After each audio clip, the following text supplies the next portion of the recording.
Around 25,000 is expected to watch the Seahawks battle the Cincinnati Bengals. Hello, everybody. I'm Mel Proctor along with Reggie Rucker. And last week, the Seattle Seahawks upset a heavily favored Miami team 24-20, and they did it for them in a rather unusual way, not via the run, but by passing the football. Well, historically, Chuck Knox and the Seattle Seahawks have been a run-oriented football team. Knox likes to control the football game, rushing the football, but his replacement team has a different look. Bruce Matheson, number 16, has had previous starting experience in the National Football League. That gives him a big advantage over his counterpart. And Reggie, it would appear that these teams really have reversed roles because the Cincinnati Bengals have had one of the most explosive passing attacks in the league. They were atop the NFL in offense last year, yet they rushed for 219 yards last week. Sam Weiss, the head coach of the Cincinnati Bengals, believes that you win football games by throwing the pass. His replacement team, on the other hand, has a running attack look. Mark Logan gained 95 yards rushing last week. A very solid ball player. I think this offense will be based on his play. And we have not only replacement games, but replacement fans. Cardboard cutouts of Dan Aykroyd and Tom Hanks here to enjoy the game today. And pretty soon we'll probably have cardboard replacement announcers. Sam White's the youngest head coach in the NFL at 42 in his 4th year. Chuck Knox in his 5th year and his 15th year as the head coach of the National Football League. And we are ready to go from Seattle as Massimo Manca out of Penn State tees it up for the Bengals. The Seahawks have won the toss. Boyce Green and Jimmy Teal are back deep for Seattle.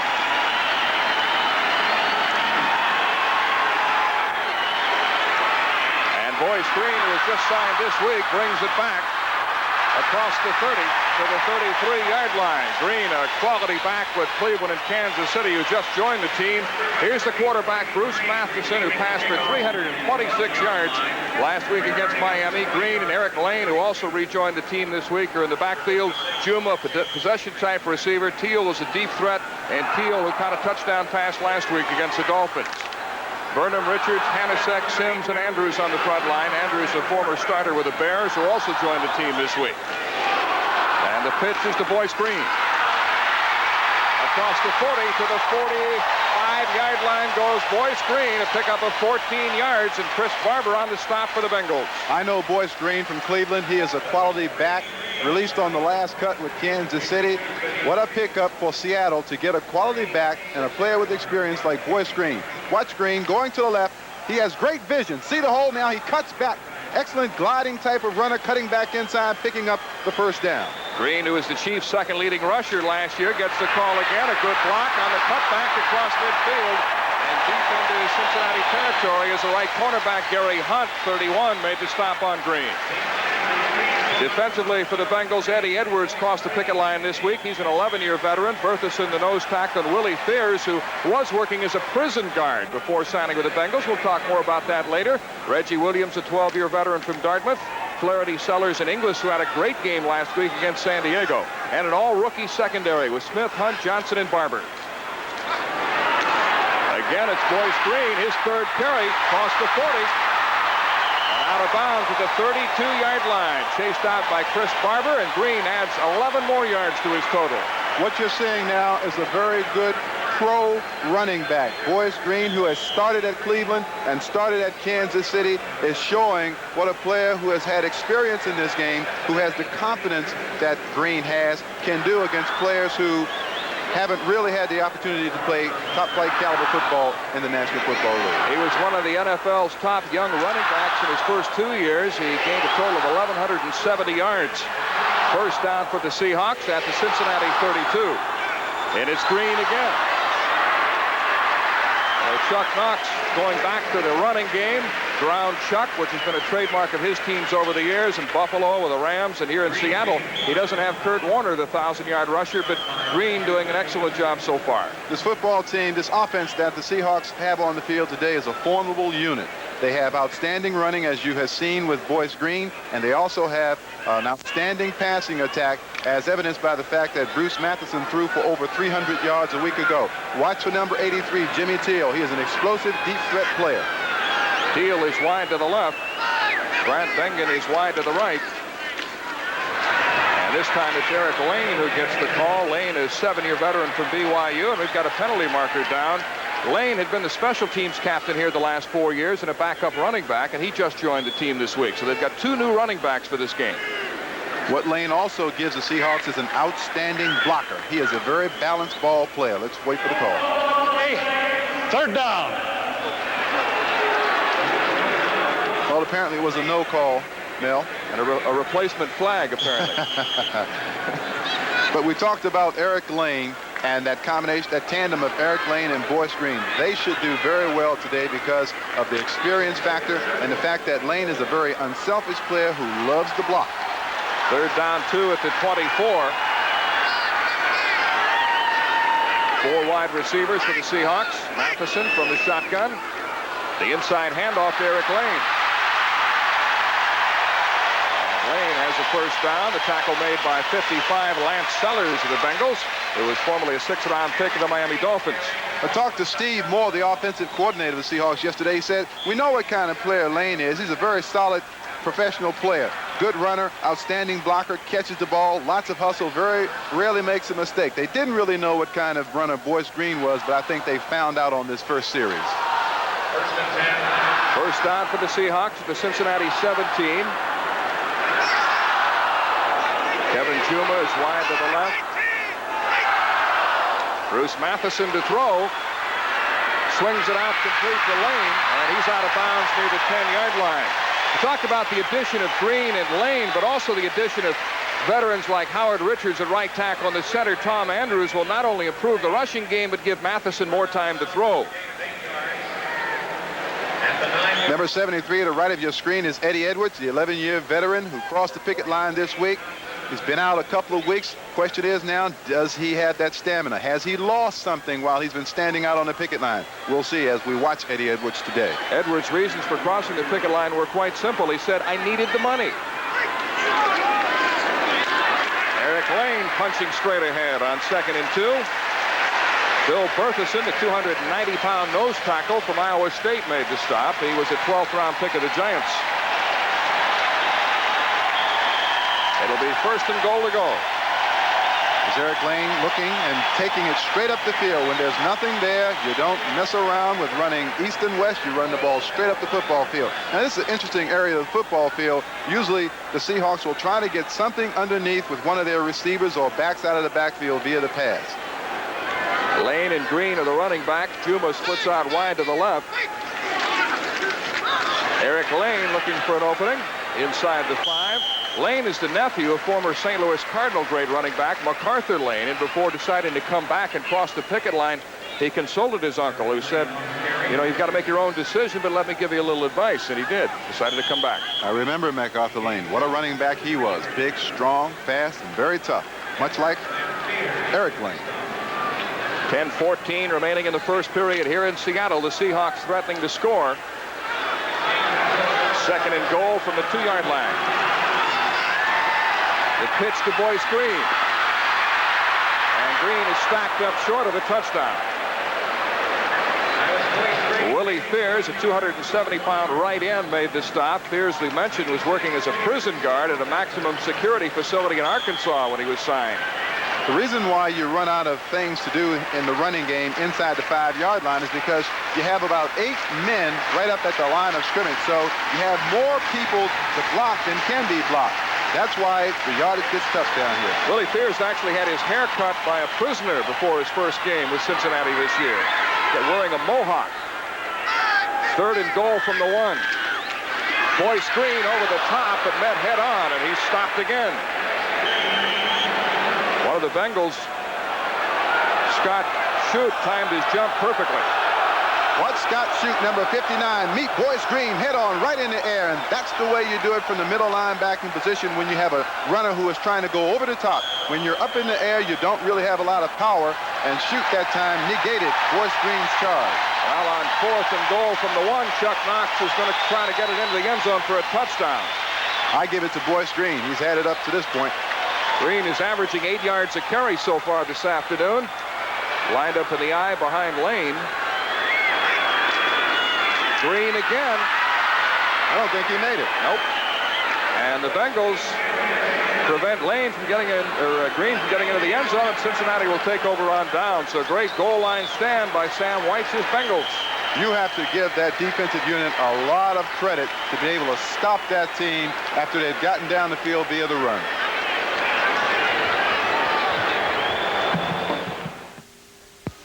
These days, people talk a lot about truth in labeling.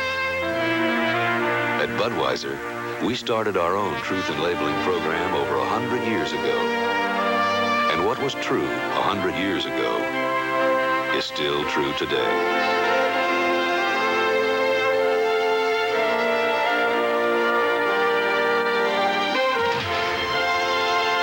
Budweiser, the king of beers. Today's small cars are tougher than ever on oil. Their high-compression engines not only rev high, they can run hotter than regular small car engines. Their searing heat can begin to break down an oil immediately. That's why there's Castrol, the only leading motor oil that in every grade provides maximum protection against viscosity and thermal breakdown. So use Castrol before your engine does something to get you heated up. Castrol, engineered for today's smaller cars. Here's Jerry with a new car. What'd you pay for it? About $5,500. Are you kidding? Does it run on batteries? What's it made of? Cray paper? Does it have a motor? Does it have a motor? Can I kick the tires? Will the door come off the hinges? Hey, guess what? It's a Subaru! Oh, a Subaru! Subaru! Only one inexpensive car is built like a Subaru. Introducing the Subaru Justy. Inexpensive and built to stay that way. Such a smart boy. Oh. Bengals coach Sam Weiss, who was a quarterback with the Bengals and a member of the 1968 team that was the first AFC Central Division playoff team in 1970 as well for Cincinnati. And I talked with Sam Weiss just before the ball game, and he said, you know, the thing about the strike is that coaches are caught right in the middle of it. It's a no-win situation no matter what you do. Dave Walter at quarterback for the Bengals. The running backs are Mark Logan and David McCluskey. The handoff to McCluskey, a rookie from Georgia. Both McCluskey and Logan were draft picks this year. McCluskey a 10th round selection, Logan on the 5th round. So Walter is at quarterback. We may also see Ben Bennett, who was just signed a couple of days ago. Logan rushed for 95 yards last week against San Diego. Brown with great speed. Meehan, a possession-type receiver, and Ramasco, a 240-pound, good blocking tight end. Riley, a former All-Big Tenor at Indiana. Tiggs, Manos, Cole, and Pup, a 300-pound right tackle for the Bengals. Second down and 5 from the 6.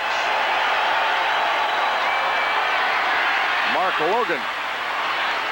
And Logan brings it out across the 10-yard line where Dale Dorning, number 79, puts a stop on it. There's Logan, number 29. He also has good vision, good block there.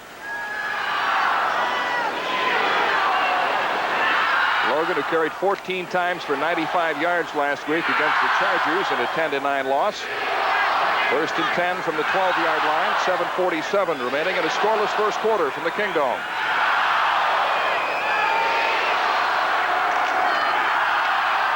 Mark Logan getting a block from Keith Cup.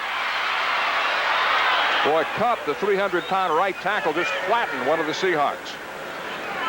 That's the key, really, to sweeps, Mel. You want to get a big guy outside who can run, and then you keep that back right on the tail of that offensive lineman. Now let's watch number 29, Mark Logan. You'll see the block right there, good block right there, and Logan moving inside and good pickup. Got a good block from not only Cup, but from the right guard, Bill Post, 61. And they will measure for the first down. Dick Jorgensen is our referee this afternoon.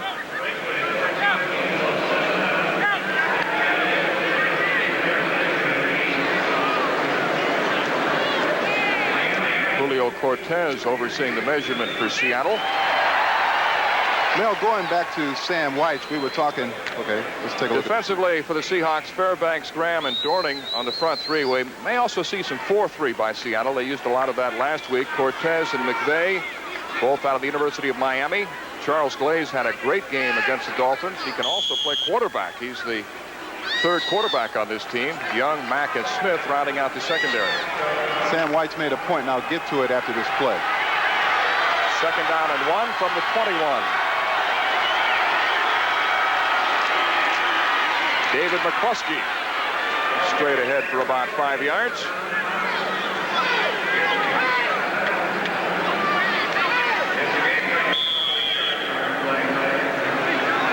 Let's check action elsewhere in the NFL today. Miami, after losing to Seattle last week, bounced back and hammered the Chiefs 42-0. The Cowboys leading the Eagles.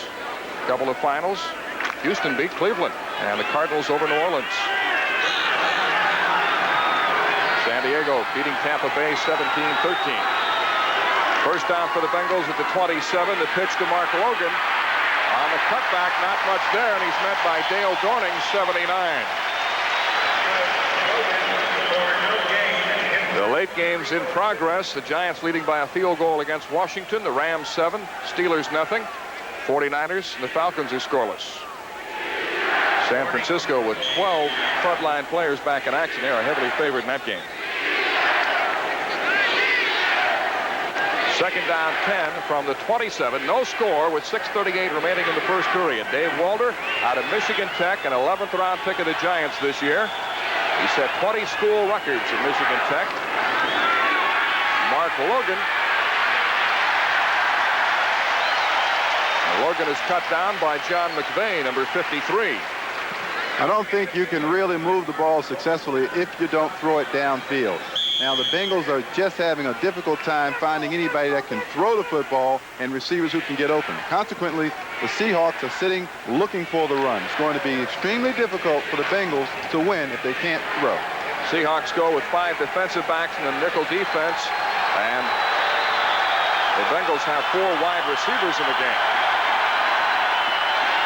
Walder, the quarterback draw. Net head on. Boy, he took a hit. That's a design play. The quarterback draw, and Anthony Blue really stuck him.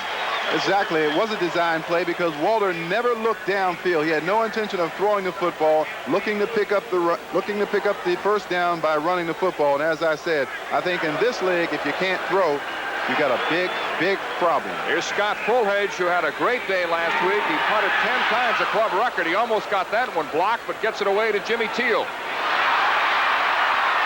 Teal is cut down at the 38-yard line. A 36-yard kick by Fulhage. And with 5:13 remaining in the first quarter, we are scoreless from Seattle.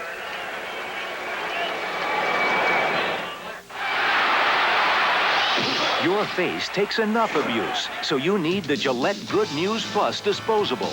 Its Lubra-Smooth strip is designed to reduce irritation, so shaving feels so good. Good News Plus. 300. You know what I did today? I tried to punch out a telephone at the airport. My plane was late, and I wanted to let my secretary know. It's high noon in the office. Nobody's picking up. So I started to count the rings. I get up to 25. Finally, I get some guy in the lobby. Is Ada there? He has no idea. Can he transfer me? Well, he's not sure, but he'll give it a try. Silence. More silence. Then I hear a little click. I know I'm cut off. Hello? I wanted to kill that phone with bare hands. What if I'd been a client? And that's when I decide, never again. No more hit or miss. From now on, we're going to go with a system we can trust. One that handles every call, every message like it's worth $1 million. We're a service business. We get paid for our brains. We can't afford a communication system that makes it look like we haven't got any.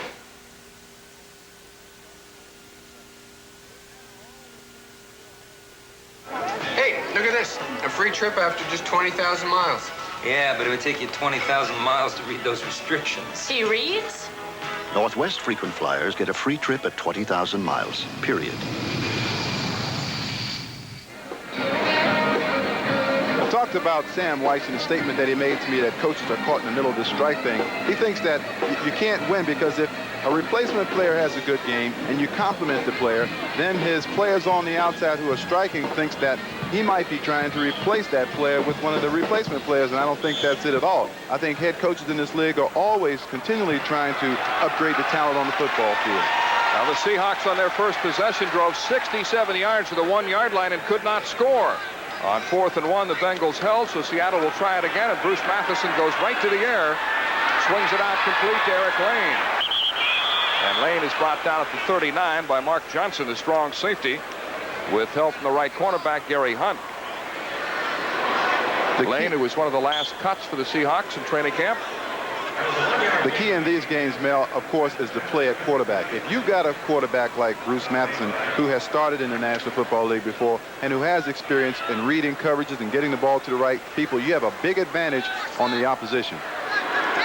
2nd down and 9 from the 39.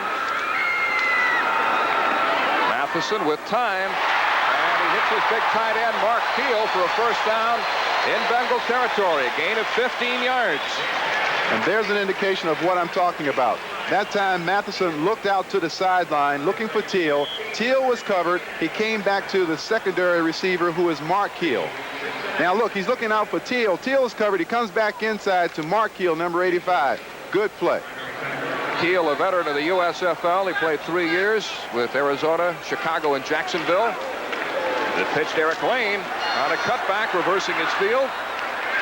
And he's brought down at the 46 by Reggie Williams, the veteran from Dartmouth who crossed the picket line, become one of the team leaders. In fact, Tim Inglis, who had a great game last week against the Chargers, gives a lot of credit to Williams for helping him out. I played against Reggie Williams for a number of years. He's a very intense, very aggressive linebacker, and he has lent some stability to that linebacking core, all young people, particularly Inglis, who plays next to him. Williams, not only an outstanding player, but very involved in the community, was named NFL Man of the Year. Matheson getting some pressure. Downfield, right through the hands of Mark Keel, who was open. Matheson showing his mobility. Also showing that he can throw the football very accurately on the run. Matheson had gone to Houston. He was going to play for the Oilers, but the first day he was there, he was riding on one of the buses to practice, and somebody broke a window, and he said, I don't think I want to be part of this kind of violence. So he packed it up, went home. He consulted with his wife and his agent, not necessarily in that order, but made the decision to come back. He said he only needed 2 games to qualify for the pension, felt he could still play, and so he returned with Seattle.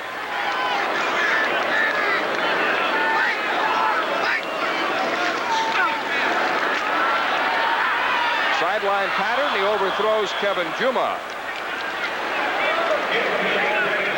Juma with 1 year of experience out of the University of Idaho. He was in the Seahawks camp this year, as well as last year.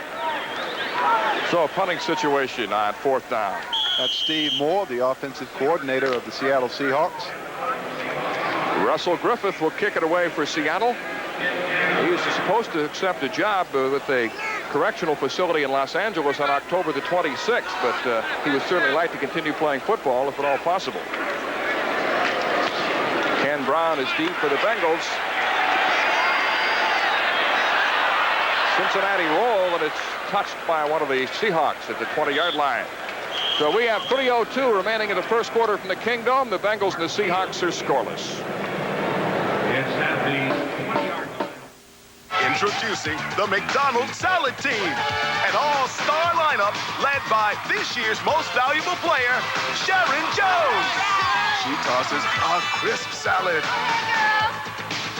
She tosses a cool salad.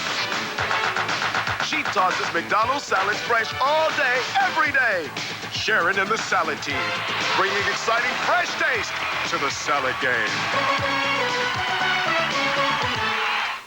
Even though you faithfully pay your premiums, why do some insurance companies make you feel so guilty? I had an accident. Do you have an estimate? 2 estimates? 3 estimates? And a note from your mother.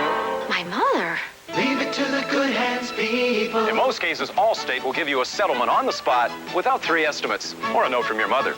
How do we know it's her writing? You're in good hands with Allstate. A member of the Sears Financial Network. Well, you know the bad news. Charlie Carlson is in the meeting of his life, and his shirt is perfectly dry. But that doesn't mean he smells good. Because Under Armour odor isn't visible, he needs total protection. Sure Solid. If everyone would take a Sure not only helps protect against wetness, it actually kills bacteria that cause odor. So, Charlie, why go to work with a dry shirt and a false sense of security? Use Sure Solid, and be just as sure about odor as you are about wetness. Tonight on Our House, I made the team. Jesse falls for David's coach. Another date? But will team pressure tear them apart? You quit the team. Tonight. The last Last week, Seattle coach Chuck Knox saw his quarterback Bruce Matheson throw 42 times. This week, with the addition of Boyce Green and Eric Lane, he's going back to the running game. But Reggie, they drove 67 yards in their first possession down to the 1-yard line and were unable to score. What does that take out of them? I think for more than anything else, it boosts the confidence of the Cincinnati team, who's up against a more veteran offensive unit in the Seattle Seahawks. Dave Walter back to throw on first down, going deep downfield. He's got his man. The reception by Marquis Pleasant, a rookie from SMU, and a gain of 35 yards. I didn't think it would be long before Sam White gets back to doing what he likes to do best, and that's creating big plays in the passing game. It's a play-action fake. They're trying to hold the linebackers and safeties, and then there's the pass down the sideline to Pleasant, who makes a nice catch over the shoulder and concentrates well. Watch it again. The defender is just there. Ricky Thomas can't quite get to it. Nice reception. Marquis Pleasant out of SMU. First down at the 44 of Seattle. David McCluskey gets the call. Good stiff arm. He's met at the 40 and wrestled down by 25, Dallas Smith. McCluskey out of the University of Georgia. He gained 1,332 yards rushing in his career at Georgia. Can play either position, fullback or tailback. A factor in these games, Mel, is the conditioning of these athletes. Many of them have not played football in weeks. Some haven't played football in months, and then others haven't played football in years. So it's a question of who has the kind of endurance to hold up under the rigors of a National Football League game. Second down and 3 at the 37. No score with just over 2 minutes remaining in the first period. Pleasant in motion.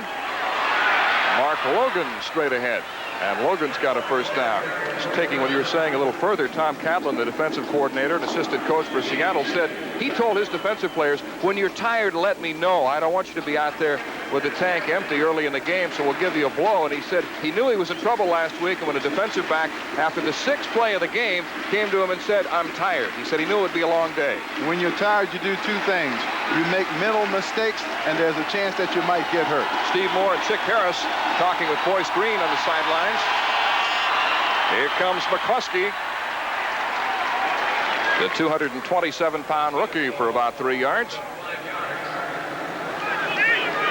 A minute 26 remaining in the first quarter. This is the first time the Bengals have ever played here at the Kingdome, regular season or preseason. They are the only team up until today that had never played here. Time remaining in the first quarter. Cincinnati leads the all-time series 4 games to 2. Last year they won 34-7. Cincinnati is picking up good yardage on first down, and that's an important factor. If they pick up 4 or 5 yards on first down, I think they'll stay with the run. And a timeout taken by the Cincinnati Bengals with 57 seconds remaining in a scoreless first quarter. It's the Subaru year-end clearance. The greatest Subaru deals in Subaru history. Stupendous Subaru savings. Hold it. Instead of a great deal of hype, Subaru gives you a great deal. Up to $1,500 factory cash back or 3.9% financing. Great deals on just about every model, including a wide range of Subarus under $10,000. Up to $1,500 back or 3.9%. With cars and deals that good, you don't have to shout. As long as I've known Tom, I need help, he's there. Sure, I'm glad to see you. Stay with you? Figured you wouldn't mind.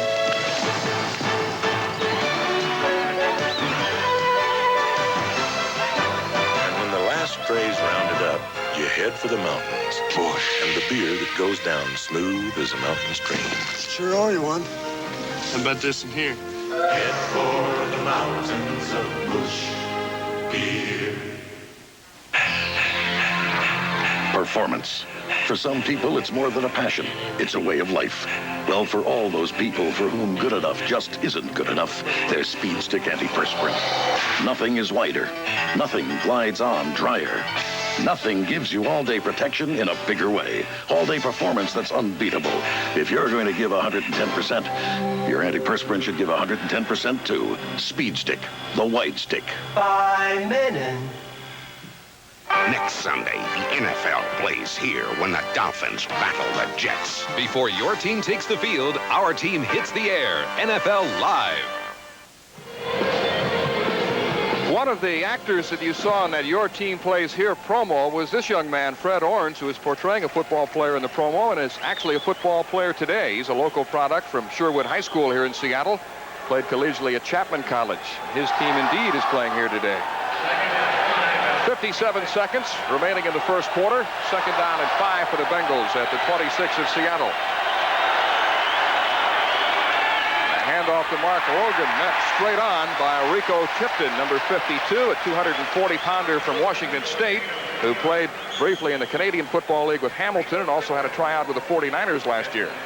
The reason why the Bengals have been having so much success running the football, of course, is because of their offensive line. They've been controlling the nose tackle, getting good blocks by the tight end, and when you do that, particularly when you control the nose tackle, you're going to have good running lanes inside. Last week, Adrian Breen started the game. He played the first and third quarters. Walter played the second and fourth quarters as Sam Weiss alternated quarterbacks. Dana Wright, number 49, is in the backfield for the Bengals, and Walter is in trouble. And he gets the pass to Wright, who fumbles it. But the Bengals have recovered. Dave Ramasco, the tight end, falling on it for Cincinnati. That'll probably be the final play of the quarter. Ramasco is a big fella, 6'3", 240 pounds, primarily a blocker. Walter evades that tackler. Now watch right here. Can't really tell if that's a fumble or not. Well, the Bengals are lining up for a play, although the scoreboard clock shows the time has expired in the first quarter. They're going to get off another play. Logan sidestepping a tackler straight ahead inside the 15. And I think they're going to bring this play back because the quarter had ended. It showed no time remaining, and for some reason they went ahead and ran the play. So a big gainer by Logan. Before the snap, it's first down and 10. First down, the quarter ended before the snap. And that is bad news to the Bengals, negating a big gain by Logan. So at the end of the first quarter, no score from the Kingdom. You know, it's funny. When I tell people I really do use Prel, they don't believe me. They think that because I'm a model, I have a bathroom full of hairdressers or something. The truth is, I really love what it does to my hair. It gives my hair body and fullness. You really should try it yourself. You'll love it. And if you don't, they'll give you your money back. Your hair's worth at least that, right? Excuse me, are you the Milton Pitts? You found him. Terrific. You're called Washington's official barber because you shave everyone from senators to cabinet members. Just take a look at that wall, son. Milton, what do you shave these powerful men with, huh? A Bic shaver. Bic? Not your barber's razor? That's history. Bic is the best darn shaver I've ever used. Okay, now who's that getting shaved with Bic? Just look for the best shaved senator on the next debate.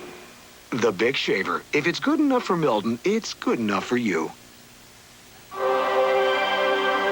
Every day, millions of batteries die an early death. They die in flashlights, cameras, radios, simply because they lost some life waiting to be bought. But only new Duracell battery packs have a freshness date that guarantees they'll live a long life, not a short one. Freshness dating from Duracell. Another NFL action this afternoon. Miami hammered the Chiefs 42-0. Dallas over the Eagles 41-22. That's now a final. New England beat Buffalo. The Bears winning before a big crowd in Chicago. Houston over Cleveland, and the Cardinals beating New Orleans. The Colts winning again. They may keep that team. Overtime, Detroit and the Packers, and first quarter action. Here in Seattle, we began the second quarter in a scoreless ball game. Dave Walter hands to Dana Wright. And Wright takes it down to the 16. Wright, a 219-pound rookie from Findlay College in Ohio. John McVay made the stop for Seattle. Sam White says Wright's an excellent athlete, much like a Marcus Allen type, long, tall, loping runner. Good skills. Gain of 2 at 2nd and 8. No score. Seattle drove to the Cincinnati 1, and the Bengals held in the first possession by the Seahawks. Tom Brown, number 80, is wide to the left. Pleasant is wide to the right. Dana Wright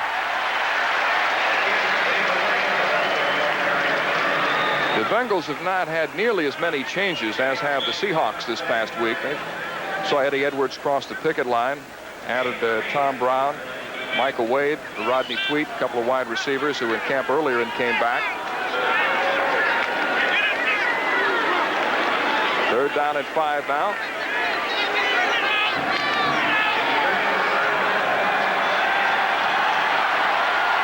Dave Walter, who passed for nearly 7,000 yards in his collegiate career at Michigan Tech, a Division II school.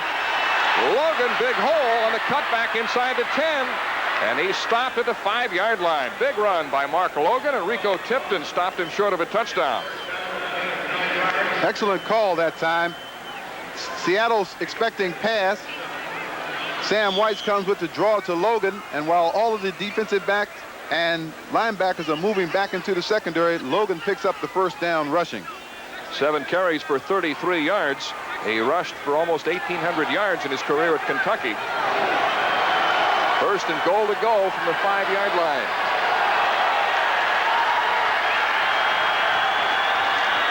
Logan again. And he is in for a touchdown. Impressive. Logan takes it in from 5 yards out, and the Bengals take the lead. Good blocking up and down the line of scrimmage. Watch to the left of your screen. Good blocking right there. And Logan gets on the outside and just outruns the secondary. Got a good block from 71, John Fletcher.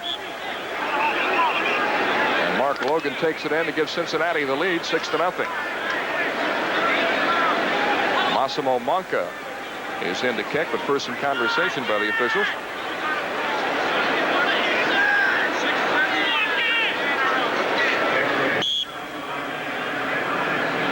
So Monca will try the conversion kick. Massimo, who played at Penn State, and he said Coach Joe Paterno in 4 years never did pronounce my first name correctly. Massimo Monca from Sardinia, played high school ball in Nevada. And out of Greg Meehan's hold, he converts. So it's 7-0 Cincinnati with 13:01 remaining in the 1st quarter from the Kingdom.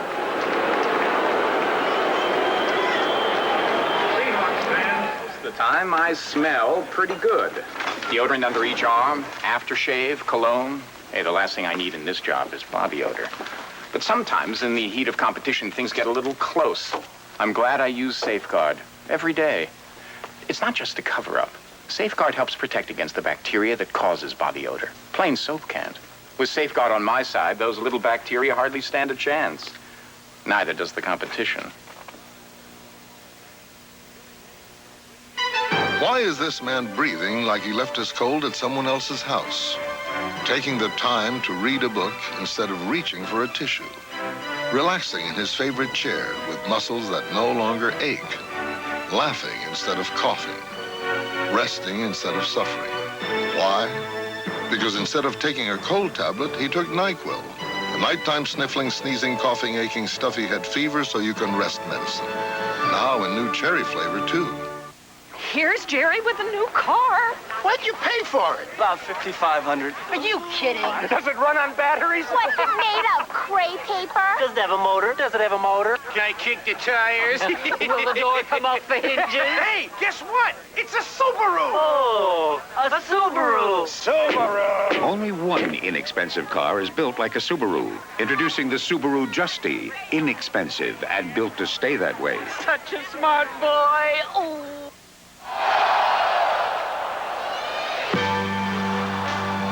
Today's game is brought to you by Subaru. And by Prel Shampoo and Prel Conditioner, the unbeatable bodybuilding system for hair. Mel Proctor with Reggie Rucker back at the Kingdom in Seattle as Massimo Monca prepares to kick off for the Bengals. They have a 7-0 lead on a 5-yard run by Mark Logan and the conversion by Monca, who was with the Bengals in training camp. He was in a battle with Jim Breach for the place kicker's role and was cut. Jimmy Teal will take it for the Seahawks. 25. And Teal is cut down at the 28-yard line. Looked like he might break that one even longer as Dana Wright made the tackle on it. The Bengals converting a 10-play, 79-yard drive with Logan taking it in from 5 yards out. Cincinnati has the lead.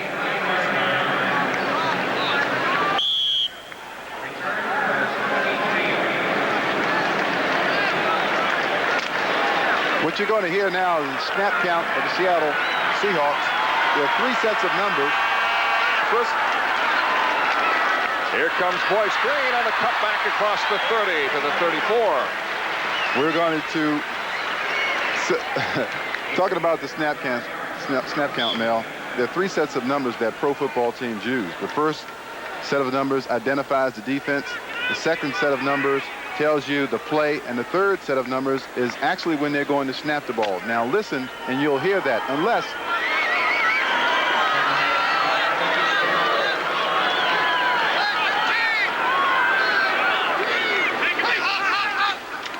Bruce Matheson on 2nd and 5, and it's out of the hands of Boyce Green. All right, Reggie, what did we just hear Bruce Matheson indicate to his team? When the quarterback comes to the line of scrimmage, he'll usually say 3-4 or 4-3 set, and that'll be the defense that he sees. The second set of numbers will be 280, 280. That'll be the play that he has called. And then, of course, the third set of numbers will be the snap count that the ball is on. Let's listen.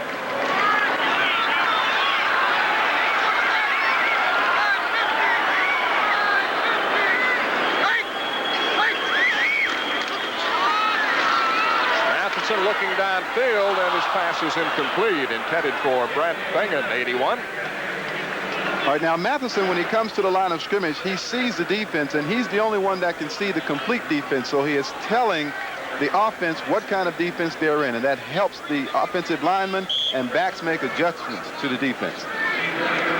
And a punting situation now for the Seahawks as Russell Griffith is in to kick.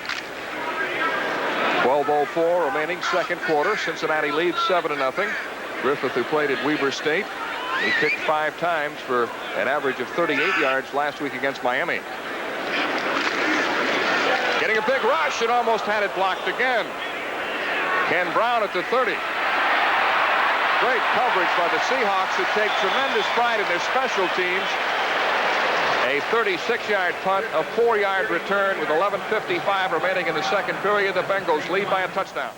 A6, hurry and you'll make it. Delta Airlines ticket agent Sam Singletary knows how to get people moving. Mr. Franklin, your bag. But sometimes he has to show off a few moves of his own. The kind of moves that made him a first-string halfback. Sam Singletary shares a feeling with everyone at Delta. He loves what he's doing. And it shows. We love to fly. Piece of cake. And it shows. All the right parts in all the right places. Napa's putting smiles on American faces. Don't miss our biggest sale of the year. It's Car Care Days at your Napa Auto Parts store. Just about everything you need to keep your car in great shape is on sale now. Get special prices on quality Napa parts. Check your local newspaper for sale items at your Napa Auto Parts store and save at our Car Care Days sale. All the right parts in all the right places. Napa. Whatever happened to real food? You know the kind that just tastes real good. Don't want a dinner I can't pronounce. By the ounce. Whatever happened to real food? You know the kind that just tastes real good. Give me a steak and I won't be through. I got a taste for some real food. Thief, real food for real people. You're looking at number 53, John McVay. He and number 56, Julio Cortez of Seattle, are linebackers. They've been longtime friends at high school in Miami, and they're also partners in a wholesale gourmet pizza concern in Miami. It's going national, and they've been nice enough to send us up a pizza, Reg. And I'm hungry. I need, yeah. It's help yourself. What do you call this? Pepperoni and sausage, right? I don't know. It looks pretty good, though. Have yourself some pizza. Compliments of Julio and John McVay. Thank you, Julio and John. Pizza a la carte, and they sell to many hotels, colleges, wholesale outfit, and they look like they've been selling some pizza to some of their teammates on the defensive line. For the Bengals on first down. Dan Rice with his first carry, met by John McVay right on cue, one of the Pizza Twins making the tackle. You know, I think that Sam White must have told this offensive team, I want to see who wants to play football. And the way you do that is look at the 10-minute ticker. The way you do that is coming off the ball, hitting people, putting a helmet on the player opposite you, and running the football. That way, you lessen the chances of making errors, and it's a pretty basic game plan for Cincinnati. Second down and 6 at the 37-yard line. Dan Rice and Mark Logan are the running backs. And the reverse to Greg Meehan. Dropped to a big loss back inside the 30 by Paul Levine, number 55. The reason why the play doesn't work is because Cincinnati has been running the football mostly right from tackle to tackle. They haven't really established this play by running the ball outside. Therefore, the defender on the left side, Paul Levine, did not go for the sweep, and he stayed right at home like a linebacker should. Levine, who played with Portland in the USFL, he's from Utah State. It'll be 3rd and 12, loss of 6 yards on the play.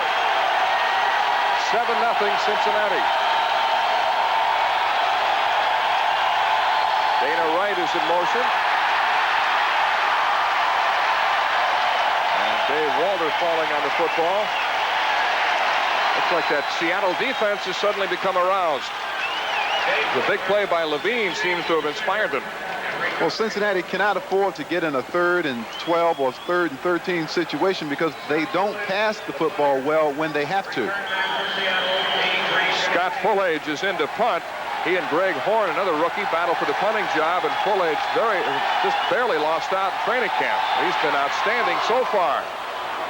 A low kick. He had to hurry it to get it away. Jimmy Teal lets it hit. He's got a penalty marker down. Takes a Bengal roll, and it's down at the 22. 44-yard punt that time by Scott Fullage. There's Rusty Tillman, the special teams coach for the Seahawks. He was the special teams captain of the Redskins under George Allen. Very emotional, and the Seahawks take great pride in their special teams. They're among the best in the NFL. Illegal contact while the ball was in the air. Number 20, receiving team, 10 yards from the dead ball spot. First down.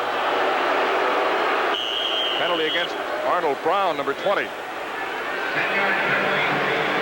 This is Scott Fullage, who last week punted 46.5 yard average on 10 kicks. He is an outstanding kicker and a player with a future.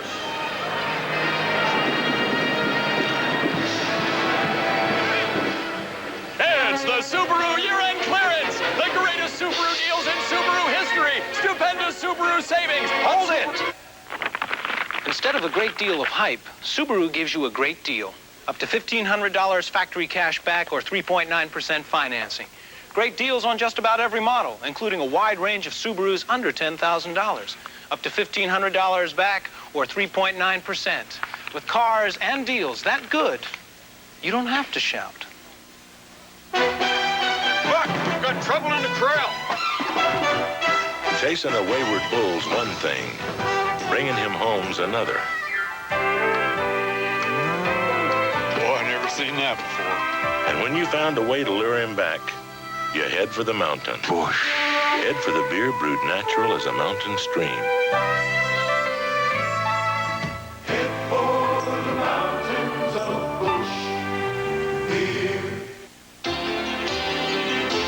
I'd no sooner settle for a flake in my hair than a spot on my uniform. You pass the test, your good grooming has the look of success. Your head and shoulders above the rest. Regular shampoos just rinse flakes. Head and Shoulders goes to the source to help stop flakes. And that's doing it right. Your head and shoulders above the rest. Raquel Welch, as you never thought you'd see her. Her family's love gave her the strength and courage to ask for the right to die. Monday. If you play for Chuck Knox, there's one prerequisite. Players who have the RH factor. Mel? Run and hit. He wants players who can run and hit. The RH factor. 7-0 Cincinnati. Seahawks on the attack, and Boyce Green, who's been busy in this first half, gets the call. Reggie Williams makes the stop on Green. who was an 11th round pick of the Browns in 1983. In his first NFL start against Pittsburgh, he gained 137 yards. That's the most ever by a Browns rookie in his first start. That takes into consideration some great running backs in Cleveland. Very intelligent runner, too. He can pick up a system, obviously, in a couple of days, which he did here. He only arrived on Friday. Green has carried 9 times for 51 yards.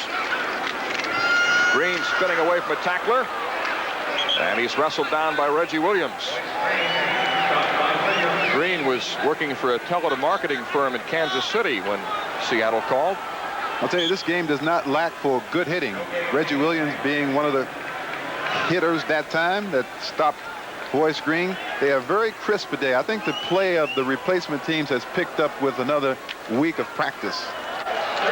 4 wide receivers in the game now for the Seahawks as Kurt Partridge, number 42, is in, along with Bengen, Teal, and Juma. And Matheson lets it go deep downfield for Teal, and it's intercepted. Gary Hunt couldn't hold it. It'll be ruled an incomplete pass, although Brant Bengen picks it up, thinks he's headed for a touchdown, but it's an incompletion. Should have been intercepted by Hunt. I think I'm going to have to disagree with this call. I think the replay will come into play here. Let's watch it on the left side now. Gary Hunt has Teal covered down the left side. He appeared to have that ball, and since the ground cannot cause a fumble. I agree with you. That's an interception. That should, yeah. Should be. Well, apparently they're not reviewing it. Huh. Maybe the whistle blew. So Russell Griffith is in to kick his 3rd punt of the first half.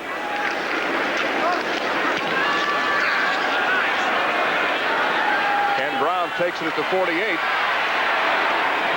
And Brown is brought down at the 42. A 36-yard kick by Griffith, a 10-yard return. In the second quarter, the Redskins leading the Giants 10-3. The Steelers and Rams tied in the second period. And the 49ers, with 12 of the regular players back in action, leading Atlanta 13-0. We saw the Falcons lose last week to Pittsburgh. They seem to be one of the weaker teams of the replacement club. I would say right now, the way this game is going, this is a mild upset because everybody knows about the veterans that the Seahawks have in camp, and no one knows a great deal about the Cincinnati Bengals. Dan Rice in the backfield along with Mark Logan.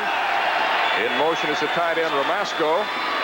And the option with Dave Walter on the pitch to Dana Wright. Wright brought down by 52, Rico Tipton. Sam White is doing everything creatively that he can with the running attack in lieu of the fact that he doesn't have a good passing attack. Here it is again. There's Walter. Gets rid of it. He doesn't want to take a hit. Good pickup. Gain of 8 for Dana Wright, so it's 2nd and 2 at the 34. Cincinnati leads 7-0 with 7:58 remaining in the first half.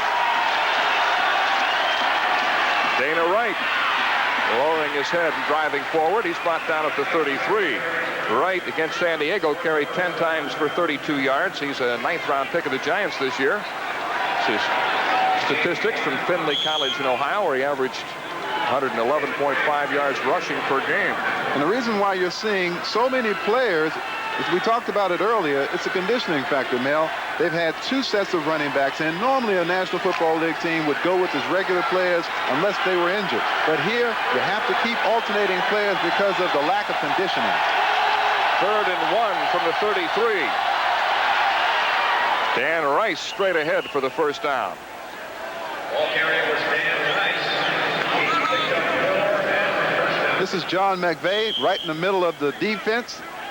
Takes on 1 block, gets blocked pretty good, and Wright picks up the first down. McVay and Cortez, the Pizza Twins, they have no delusions of grandeur. They say they're simply back, take a little vacation from the pizza business and visit with some old friends and enjoy themselves for a couple of weeks. They really aren't looking ahead to a future in professional football. They aren't dreamers. Dana Wright, big back carrying a tackler inside the 20. Good run by Wright. He just carried Charles Glaze for about 4 yards. That's Sam White. Very happy with the way his offensive line and his running backs are executing right now. These running backs are getting into the secondary, and I can tell you right now that the defensive backs do not like it when professional running backs come through the line untouched. Tough to stop them. Wright gives the Bengals a first down at the 19. Cincinnati leading 7-0. This time it's Dan Rice out of Michigan getting the call. Rice, a rookie who was in the Saints camp this year and was cut. Greg Ramsey, 76 on the stop for Seattle. Let's take a look at the other half of that Pizza Boys combination. Julio Cortez, number 56 on the left side of the screen, plays off the block pretty good, loses his footing there. You have to maintain your footing at the outside linebacker spot, but he does turn the run inside, which is what he should do. Julio was playing for Edmonton in the Canadian Football League and was traded to Montreal. That team folded, and he said he decided then he wanted to get into something that was more stable, where he could control his destiny a little more. And so he said there is indeed life after football, and I've proven that going into the pizza business with John McVay. Dave Walter looking deep, and he overthrows Dana Wright. Wright gets kicked in the face by a defensive back getting up. Wright and the right tackle, Keith Cup, both played at Findlay College in Ohio. So the small college is well represented in these replacement games.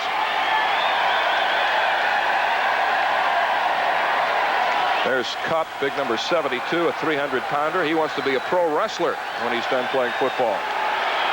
The Bengals have Mark Logan back in the ball game now. I would suspect we may see him involved in one of these plays somehow. Dana Wright flanked out wide to the left, 4 wide receivers. The quarterback draw again. Walter inside the 10, and he's got a first down. It'll be 1st and goal to go. That's the play that worked so effectively earlier in this half. The Seahawks don't appear to have good coordination in the pass defense because they've seen this play once before. Walter once again drops back 2 or 3 steps, takes the ball right up the middle of the field where the area that was formerly occupied by the linebackers has been vacated because they're expecting pass. 1st and goal to go for the Bengals at the Seattle 7, 4:36 remaining in the first half. So they've stayed on the ground so far. David McCluskey trying to get outside, and he's stopped short. So they're staying with the running game that was so effective last week. What they're doing is incredible. It amounts to a wishbone version in pro football because they're running the ball on virtually every play, and they're successful. Good, solid blocking at the line of scrimmage by this offensive line of the Cincinnati Bengals accounts for that. So it appears that Seattle has gone back somewhat to their normal role of trying to run the ball, but Cincinnati, normally a passing game, staying with the rush so far and quite effectively. It's not 2nd broke, goal. don't fix it. McCluskey stopped short again. No, he got in. Looked like well, McCluskey is in for a touchdown. A late signal by the official, but he's in. There it is, David McCluskey into the end zone, basically on the blocking of the offensive line. He really didn't have to do a lot. Watch it here. Watch, the offensive line gives him the goal line on their initial charge. Touchdown, McCluskey. Got a good block from Ken Smith. So McCluskey and Logan, the starting running backs, have each scored a touchdown, and it's 13-0 Bengals. Logan took it in from 5 yards out, and now McCluskey in from the 1, and here's Monca to convert. Massimo Monca makes it 14-0 Cincinnati. There is a penalty marker down, however. Cincinnati players think it's against the Seahawks. And on the field, defense, the point is good. 5-yard penalty on the kickoff. The Seahawks going to the 12-man defense trying to stop the extra point. Here's David McCluskey, who scored the touchdown. The Bengals lead 14-0, and Chuck Knox is concerned. You know, I think it's worth noting that the Cincinnati Bengals offensive line, whom we have not talked a lot about individually, but they have performed excellently. Bob Riley and Keith Cup at the tackles. Cup is 300-some pounds. Tiggs and Poe, the guards, and Sam Manos, the center. They have played very, very well. All 5 of them are rookies. None have previous NFL experience in a regular season game. Most of them were in training camps. Riley, a former All-Big Ten tackle in Indiana. Cup, as we mentioned, from tiny Findlay College in Ohio. Tiggs out of Western Illinois. Poe is from Morehead State. And Manos from Marshall College in West Virginia. A 9-play, 42-yard drive. McCluskey going in from 1 yard out. And it's 14-0 Cincinnati. You have to wonder also if Seattle doesn't switch to a 4-man line to get more big people at the line of scrimmage, because the Bengals are dominating that 3-man front right now. And I think that the Seahawks need more beef up front to stop that running attack of Cincinnati. The 4-3 was their primary defense last week against Miami, but they went back to the 3-4 this week. Jimmy Teal and Boyce Green are deep for Seattle. This is Teal, a yard deep. And he is nailed at the 15-yard line. A good hit by the Bengals. Got a penalty marker down, however. Dick Jorgensen, our referee this afternoon.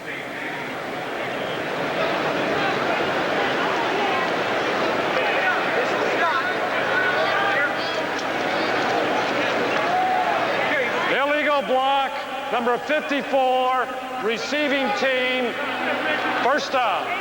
Joe Jackson guilty of the illegal block.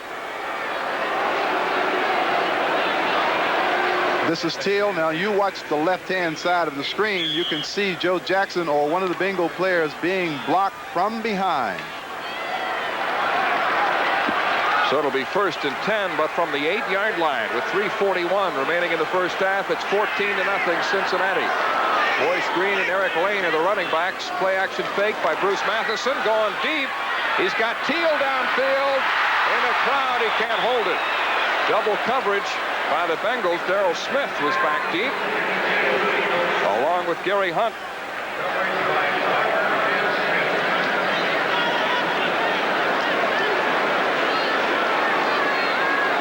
There appears to be a double coverage on Teal. The Bengals know that Teal had a big game a week ago, catching 9 passes for 135 yards. They aren't going to let him get a one-on-one and get free to use that great speed of his. Jimmy Teal looked like he may have injured his elbow. He caught 9 passes last week against Miami. It'll be a big loss if he can't continue.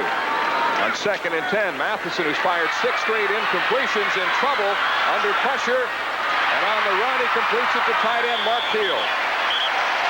Teal is out of bounds in the 22. A gain of 14 yards on the play as Lance Sellers knocked him out of bounds. You know, the one thing that Cincinnati has done, and done well today, has been to shut down those wide receivers for Seattle. Mark Hill has been about the only receiver to really get loose, and he's done it on a couple of broken plays just like this, where Matheson is throwing on the run. Mark Hill, good reception, first down. First down at the 22, 3:26 remaining in the second quarter from the Kingdome. Bruce Matheson, a former 10th-round pick of the San Diego Chargers. Over the middle for Kevin Juma. And it's incomplete. The Cardinals and the Giants meeting this afternoon at Candlestick Park. They are tied 1-1. Rick Russell pitching today for the Giants. Greg Matthews for the Cardinals. What a series Jeffrey Leonard is having. Home runs in 4 consecutive games for the Giants. And he stands to pick up a $50,000 bonus if he's the MVP of the League Championship Series. 2nd and 10 from the 22.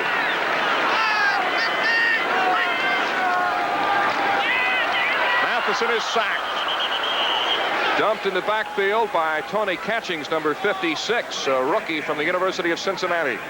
This Bengals defensive unit is very impressive today. They look very well prepared. They have shut down the Seattle wide receivers. The rushing game, except for the first quarter, has not been effective in the second quarter. And I think they're just swarming. They're playing aggressive defense. They look well prepared.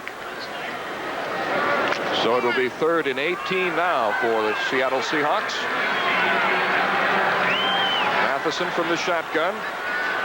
He attempted 42 passes last week against Miami, a career high. Getting pressure again, and he's sacked this time by Reggie Williams. And Matheson simply doesn't have time to throw right now. What a contrast to a week ago when Matheson had so much success throwing the football. The Bengals now are just shutting down those outside people and getting good pressure on the quarterback. You got good coverage and you got good pressure on the quarterback. You can't pass the football. Reggie Williams with his 8th tackle of the first half, and Russell Griffith will punt it away from his end zone. He'll be kicking it away to Ken Brown. 2:31 remaining in the first half. Good kick by Griffith. Brown at the 46. Look at the special teamers down there. Great coverage by Seattle and nowhere to go. A 40-yard kick by Griffith, a return of -1 yard. Joe Jackson made the stop. Well, that's an area of the field that a kick runner can gamble a little bit. He's in the plus part of the ballpark. He's playing with house money. That time, Brown was trying to find some room to break a seam and maybe use his speed to create a big play. And with a 14-0 lead. Yes. First down, Cincinnati at the 47 of Seattle. Just over 2 minutes remaining in the first half. Dana Wright is in motion. The handoff to Dan Rice. And the big back takes it down to the 39. Rice, a 240-pounder. Wright is 219. McCluskey almost 230. 3 big young backs.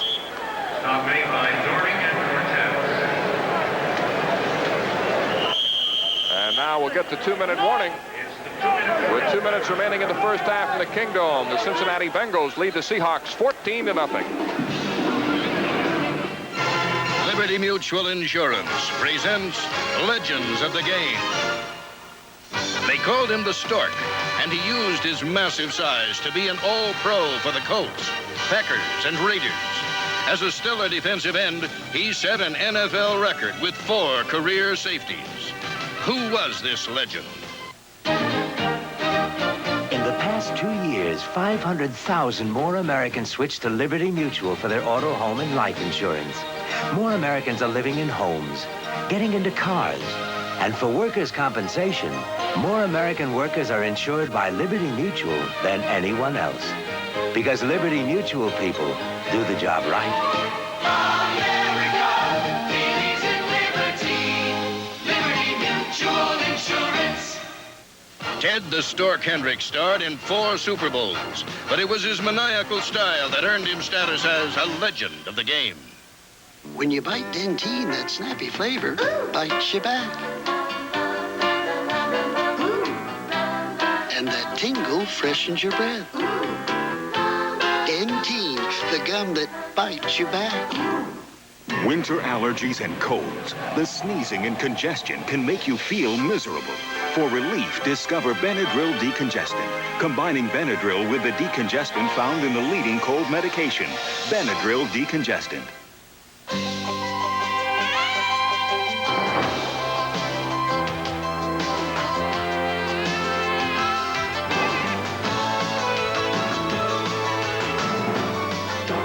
It's America's Day at the Races. The Breeders' Cup, coming November 21st to NBC.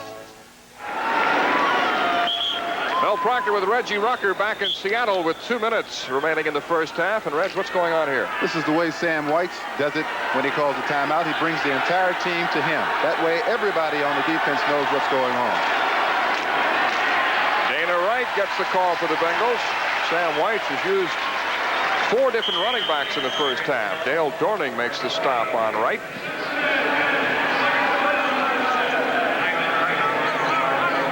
And Dave Walter coming to the sidelines to talk with Sam White. The Bengals take a timeout. They have 1 timeout remaining. Seattle has all 3 left. So with 1:52 remaining in the first half, the Bengals are on the move, leading 14-0. More and more men are keeping their bodies in shape. Their faces, too. Shaving's rough on your face. So every day, after every shave, splash on Skin Bracer. Skin Bracer cools, soothes, tightens pores. That's the tingle. Smells great, too. But Skin Bracer's not cologne. It's skin care you need. That's why more men are saying... Thanks. I needed that. Skin Bracer takes care of men who take care of their skin. Skin Bracer Aftershave. By men. The Bengals lead the Seahawks 14-0 with 1:52 remaining in the first half. Dan Rice carrying for Cincinnati. Tackle made by Lester Williams, number 72, who was the starter with the New England Patriots for 5 years and was just signed this week. Coming up at halftime, a look at the American and National League playoff games, plus scores and highlights from other NFL games this afternoon. Dave Walter completes it. Dana Wright down the sidelines, and he's out of bounds. They'll mark him out at the 24-yard line, a gain of 13 in the pass from Walter to Wright. If you notice, when Walter does throw the football, he's throwing that safe possession pass to one of the running backs. It's a good scheme because the Bengals are rushing the ball so well. They're picking up good yardage on first down that they really have the Seahawks defense guessing a lot. And most of the time, the Seahawks are guessing wrong. First down at the 24-yard line, 1:25 remaining.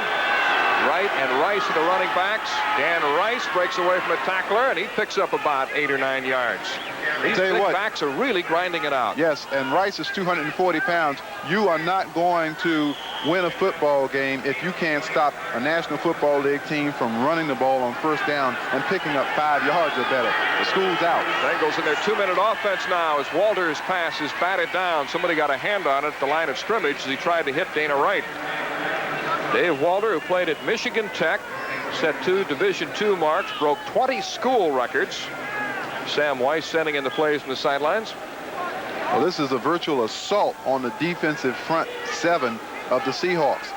The Bengals are manhandled the Seahawks in every respect. 14-0 Cincinnati. Just over a minute remaining in the first half. Dan Rice rowing through another big hole for a first down. And more than anything else, what Sam Weiss wants here is a sure 3 points. He'll take 7 if he can get it, but he isn't going to jeopardize scoring some points by throwing the football foolishly. He wants to maintain field position as he has it. First down at the 12. And Walter underthrows the intended receiver on the play. That was the tight end Ramasco.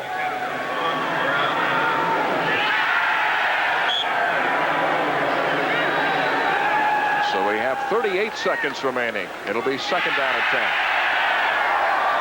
Walter, not only an outstanding passer in college, also a fine runner. And speaking of running, he's made good use of that quarterback's draw play down in this area on a couple of occasions. Dan Rice off left tackle, stacked up. Got maybe a yard, not much more, as Lester Williams, number 72, made the hit. 26 seconds remaining. This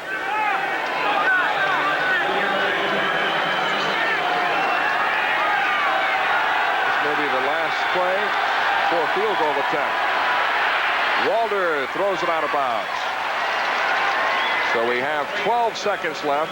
It'll be fourth down, and Monka, the field goal unit, is coming on. Good smart play by Walter. He started to hold that ball looking for something to happen. Then he realized, hey, I'm in good field goal position. Let's not jeopardize that by taking a big sack, and he threw the ball away. That's a good decision by Walter. So it'll be a 28-yard attempt for Massimo Monka. He attempted 1 field goal last week against San Diego and had it blocked. That was a 45-yarder. This is a 28-yard attempt with Greg Meehan holding. And Monka's kick is good, so the Bengals now lead 17-0 as he connects from 28 yards out. Massimo Monka from the island of Sardinia, went to high school in Nevada, recruited by Joe Paterno to Penn State. Broke a number of school records for the Nittany Lions. I don't think it's a question either in today's ball game of so much of what Seattle hasn't been able to do. It's what Cincinnati has been able to do to the Seattle defense. I mean, they have rushed the football at will. And when you run the ball that effectively, you use up a lot of the time on the clock. Chuck Knox felt that last week's victory over Miami was one of the more emotional wins in his coaching career. In fact, he awarded game balls to all 55 players on the roster. And people who've seen Chuck Knox over the years said he was as emotional, as involved in that game as any they had ever seen.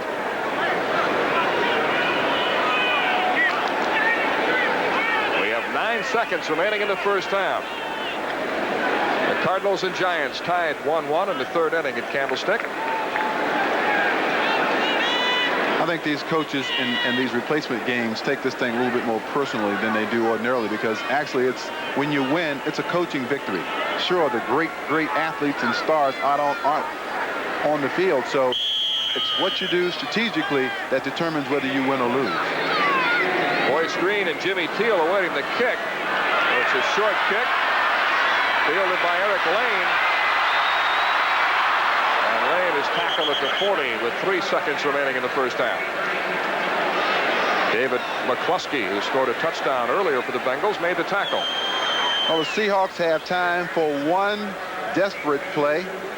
Probably will line 3 wide receivers up on one side of the field and throw the Hail Mary type pass, hoping to get a touchdown or a big play or even a pass interference call. You should see 3 guys on one side. Partridge, Juma, and Bengen all line up wide to the right, 3 wide receivers. Matheson winding up, throwing it as far as he can. And who's got it? It's incomplete. That will bring the first half to an end. So the Cincinnati Bengals have certainly been impressive in the first half, with Mark Logan, David McCluskey each rushing for a touchdown, and Mako connecting on a 28-yard field goal. It's been a real strong effort, particularly by the Cincinnati offensive line, who has maintained and dominated the line of scrimmage for these Cincinnati running backs. NFL Live halftime activities will continue in a moment. We'll be right back after these messages from your local station.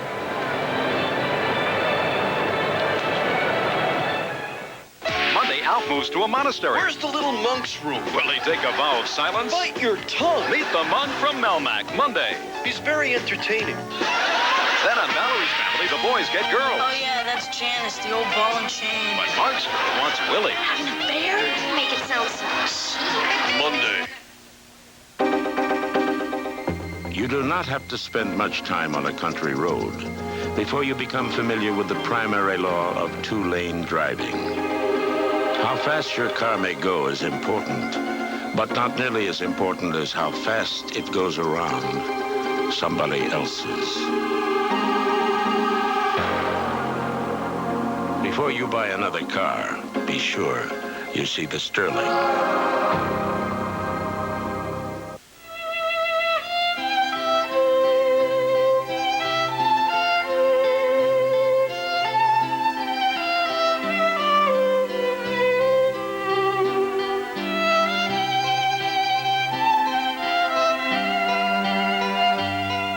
We'd like to remind you about something the U.S. Olympic team already knows. It's not whether you win or lose. It's whether you have a good health plan. King County Medical Blue Shield. Tony Ventrella with sports, weeknights.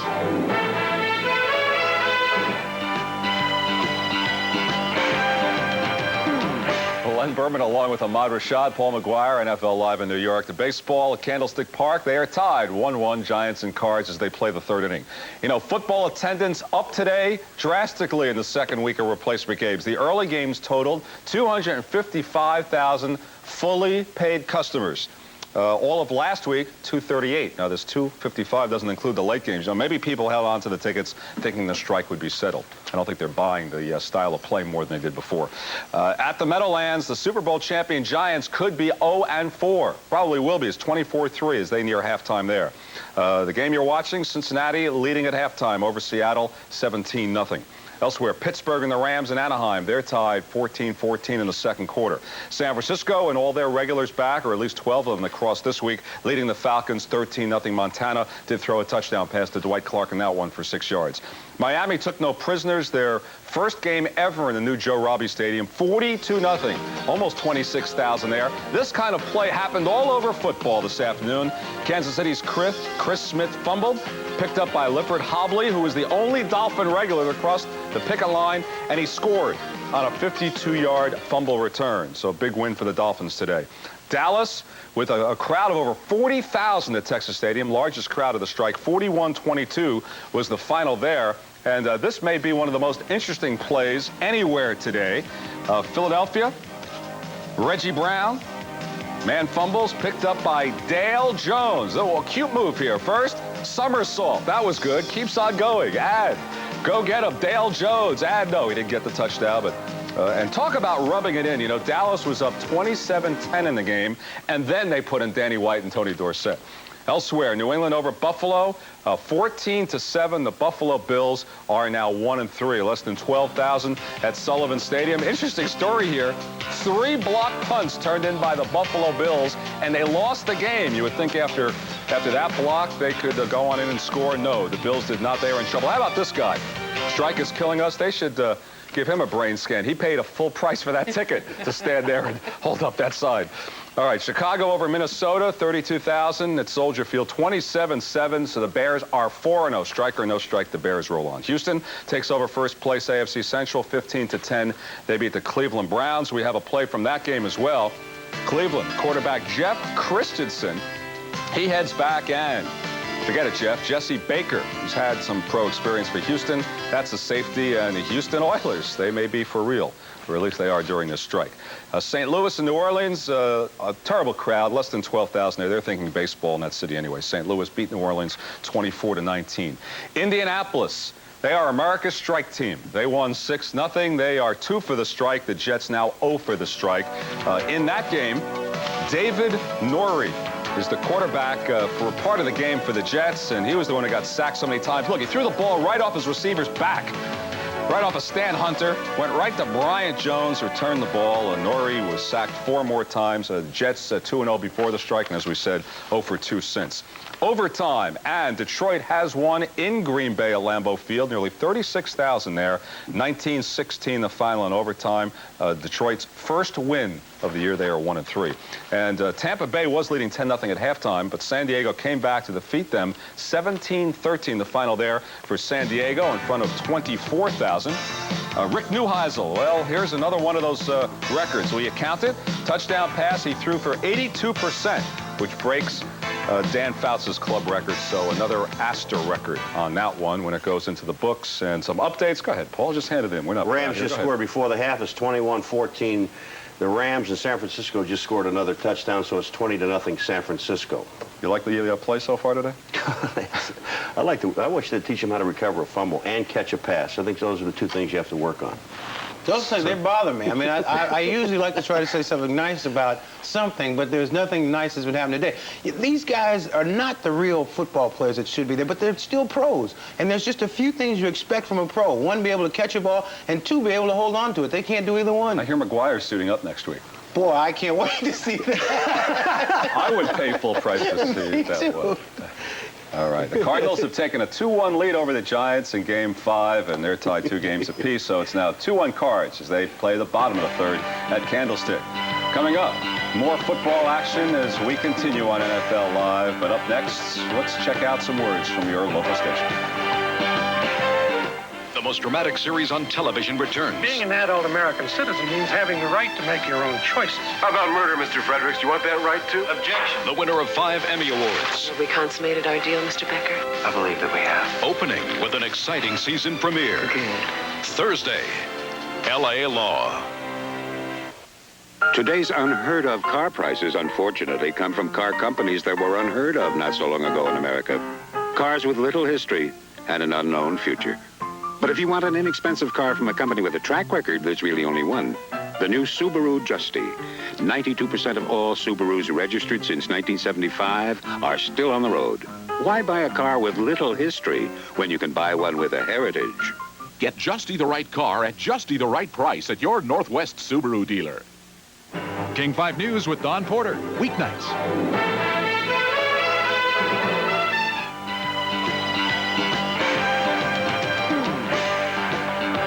Welcome back to NFL Live, Len Berman in New York. Coming up tonight, 8 o'clock Eastern, the pregame show. It'll be the Tigers and Twins Game 4 from Tiger Stadium. For a preview, let's go out to Detroit. Bob Costas and Tony Kubek. Bob Costas and Tony Kubek at Tiger Stadium in the wake of a rousing Tiger victory, 7-6 over the Twins. And we've got a series again, 2-1 in favor of Minnesota. And we'll be with you tonight at 8 Eastern time with a pregame show for Game 4. Viola and Tanana expected to be the starters. Your thoughts after the first 3 games? Well, you know, the Minnesota Twins hitters came into the Tiger Stadium and did exactly what they did in the Dome. They got a lot of big 2-out base hits. Bernansky had a 2-out home run. Gaetti, after the walk to Herbeck, did what he had to do, so the hitters did a good job. It's the pitchers, where you can see the ball better in Tiger Stadium, didn't seem to have as much zip. Now, whether it's just my imagination or perception, or is it, again, the lighting conditions and the home field advantage? Looked like Reardon was throwing just as hard, didn't it, too? And Behringer, and yet Reardon got tattooed by Sheridan. So basically, the home field advantage continues to exist, and it's more in the pitching staff, I think, than it is the Minnesota Twins hitters. Although I don't think the Twins feel psychologically as they might have at times during the regular season, where they played woeful baseball on the road. They came in here and overcame a 5-0 deficit against a team that won 98 games. They had a 6-5 lead with their bullpen ace on the mound. So although they didn't get the victory that would have put them up 3-0, in their own minds, they have no reason to believe that they can't come out and beat the Tigers tonight. Well, it's just been such a Jekyll and Hyde team all year long, and any baseball person that's been around forever, whether it's a scout's been scouting for 40 years or a young baseball fan, they just can't figure out why the Twins can do so well and yet play so terribly on the road. They played well in the game yesterday, but they just seem to let leads get away, and they got the big base hits. Things just seem to happen to them on the road. All right, let's talk about Frank Tanana, who outdueled Jimmy Key, if that's the right word. Key was also masterful the last Sunday of the regular season, but the Tigers won that one, and the division with it, 1-0. So we'll have Tanana with a week's rest as he works tonight. Tanana early in the year was just brilliant, Bob, as you know, and then he had about 8 or 9 starts where he really struggled along. He was taken out of the starting rotation. Nate Snell was thrown, and Dan Petrie was thrown, and then all of a sudden his last 3 starts, and the big one you mentioned against Toronto, he got the breaking ball back. He got the extra zip when Billy Muffet ironed out his mechanics, got the fastball back, and he was great in this ballpark on that shutout on the final game of the season, 162-game season. So what he'll have tomorrow against this team, they're stacked with a lot of right-handed bats that they have should give a Tanana trouble, but I don't know with that off-speed stuff. Right-handed bats like Kirby Puckett and Gary Gaetti and Tom Brunansky. Herbeck would be the main guy from Minnesota from the left side. Now, Frank Viola, pitching on 3 days rest, he's done that 3 times this season. He used to do it more frequently in the past. This year on 3 days rest, he's won 1, lost 1, and has a no decision.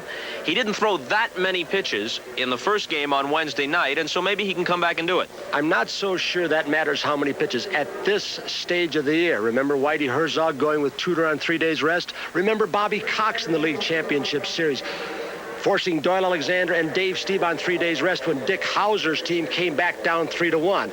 Middle of the season, okay, but when you get to a 250-inning buildup, and Viola has been a horse, he's very strong, what will he have left on 3 days rest? So it'll be interesting to see what happens. And, of course, what do the old-timers say as they hear this discussion? You don't even have to be that old. I remember watching games where Sandy Koufax won the 7th game of the 65 series on 2 days rest. Bob Gibson did the same thing to your Yankees in 64 in the 7th game on 2 days rest. And didn't Mickey Lolich of the Tigers beat Gibson in the 7th game in 68 with just 2 days rest? That's when men were men. How about a man named Lou Burdett? Even though he admitted in that 7th game when Warren Spahn had the flu in 1957, he couldn't come back because he was too sick. And what did Lou do?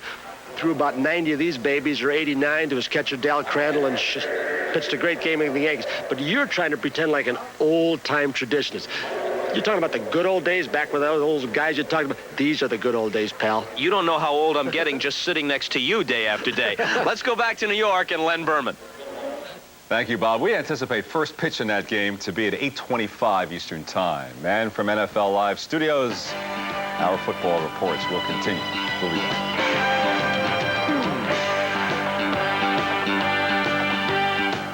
Off to Horning, flash over the right side, and Vince Lombardi said when the game is on the line, Paul Horning is the greatest player I've ever seen. He led the Green Bay Packers to 3 world championships, was twice the league's most valuable player, and he led the NFL 3 straight years in scoring. I present the Golden Boy, Paul Horning. It's been a long journey for me from the frozen gridiron in Green Bay to here in Canton, Ohio. But it's a trip I wouldn't have missed for the world. Your journey to the Pro Football Hall of Fame will probably be a lot shorter, but it's one that every fan should make. It's all here. The teams, the stars, the records, so you can see the men and the great plays that have been a part of the game we call pro football. For me, being here in the Hall of Fame, it's like crossing that last goal line. I feel like I'm at home. And I know Vince would have thought I was a winner. the Pro Football Hall of Fame in Canton, Ohio. Don't miss it. This message furnished by the National Football League. A rather surprising first half here at the Kingdome in Seattle, where the Cincinnati Bengals have literally run all over the Seattle Seahawks, leading 17-0, and it all began with a 5-yard run by tailback Mark Logan, a rookie from Kentucky, who took it in from 5 yards out. And it has been the impressive play. That's McCluskey here, number 40. It's been the impressive play of the Bengals offensive line that have given these running backs the line of scrimmage every play. That was the second touchdown. Logan scored the first on a 5-yard run, and then Massimo Manca kicked a 28-yard field goal. But it's rather surprising, Reggie, with that rookie offensive line for the Bengals just blowing away a largely veteran defensive line and set of linebackers for Seattle. Well, defenses depend so much on coordination, and it appears the Seahawks don't quite have that coordination. They have a lot of new people up front. Lester Williams just arrived a few days ago, and the Bengals offensive line is doing an outstanding job against them. Cincinnati with 135 yards rushing after totaling 219 rushing yards last week. 187 yards in total offense, only 91 for Seattle. I think Seattle really has to get back to passing the football, getting Jimmy Teal involved and getting some of those other receivers downfield. They have not been able to execute that pass offense that was so successful for them last week. Here's the first touchdown by Mark Logan. Sprinting and high stepping. You think he isn't very happy about that? The Bengals really liked him. He was a 5th-round pick this year, was very impressive in camp. He's a slashing type runner, also a very good receiver, but they just didn't have room for him, and he was one of their last cuts. What really hurt Seattle, Reggie, as I'm sure you would agree, was driving 67 yards in their first possession. They were stopped cold at the 1-yard line. That seemed to take a lot of life out of the Seahawks, and after that they had only 2 first downs. You have that roller coaster swing of momentum. One team goes down, the Seahawks, and the other one's confidence rises, the Cincinnati Bengals. And ever since that tremendous goal line stand, they've played outstanding football. Scott Hagler teeing it up for the Seahawks. We began the second half. Hagler, a rookie from South Carolina, who was in the Seahawks camp this year and was cut. Back deep for the Bengals. Dana Wright, 49, and Ken Brown, 86. At the 5. And Wright is cut down at the 23-yard line, but he was certainly impressive in the first half. 3 big backs just running all over Seattle. Wright, McCluskey, and Rice, all about 230 to 240 pounds.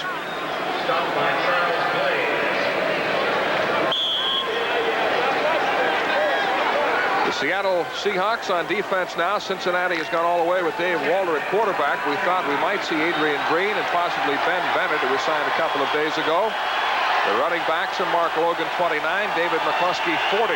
Greg Meehan comes in motion, and the pitch is to Logan. Nothing doing that time for Logan.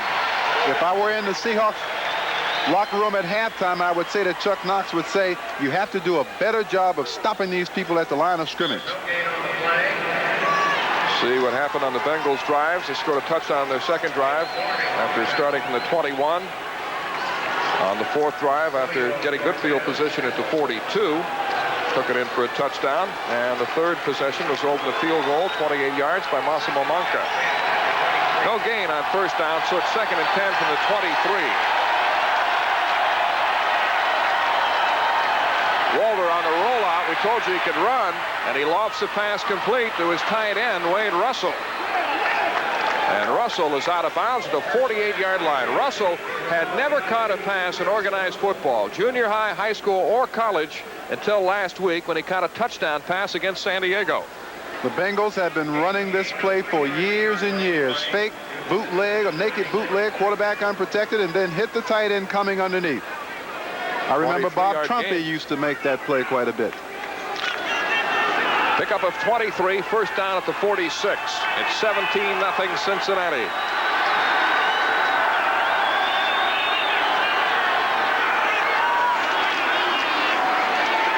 Penalty marker down as Mark Logan is wrapped up by the gang-tackling Seahawks. Seattle seems to be a little more inspired on defense to open the second half. Someone on the left side of the Bengals offensive line moved prematurely. Illegal motion number 82. Offense decline. That's Wade Second Russell. down. That is the first penalty of the game against the Bengals. Last week, they were penalized only 14 yards. Only one team in the entire league was assessed fewer yards than the Bengals in penalties. So, surprisingly, mistake-free football by Cincinnati with very little time to prepare for these replacement games. One of the benefits of running the football so much, you reduce the chance for error. Logan is in motion. David McCluskey gets the call. And the Seahawks playing much improved defense in the third quarter as Paul Levine and Rico Tipton make the stop. I can assure you that Chuck Knox and Tom Catlin, the defensive coordinator of Seahawks, had something to say to these defenders, because this is the first time I have seen a defensive player in the backfield of the Bengals, and that's the way you shut down a running attack. You got to get off of blocks, you got to penetrate into the backfield and make some tackles. A loss of 3 yards on the play. It'll be 3rd and 12 as Paul Levine gets a breather on the sidelines. Walter to Meehan. It's complete for a first down. And that ball Meehan fumbled it, however, and Seattle has it. Renard Young comes up with it for the Seahawks. No, I think this is an interception as opposed to a fumble, because the receiver didn't quite have possession. He rolled over. The ball came out in the air. Let's take a look at it. Now, there it is. They're both fighting for the ball. The ball has not hit the ground yet. That's an interception. Dallas Smith finally wound up with the football. That should be an interception. So what are they calling? The ruling is that the player was down in possession of the ball. We'll measure. Oh, my. Say that Meehan was down in possession of the ball, so there was no turnover. I don't think he was down at all. And it's a first down. He wasn't in possession of the ball because both the defender and the offensive player were struggling to gain possession of the ball. First down, Bengals. That doesn't sit well with Watch it here. Both players, the defender and the receiver, have their hands on the football, and they're fighting for possession of the ball. The ball is in no one's possession at this point. And you see it in the air there, and it's, well,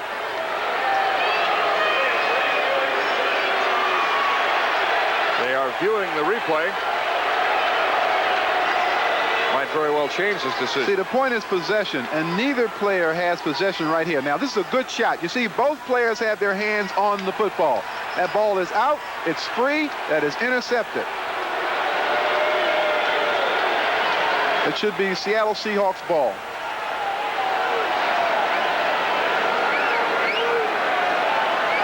Armin Terzian, the replay official, reviewing the play.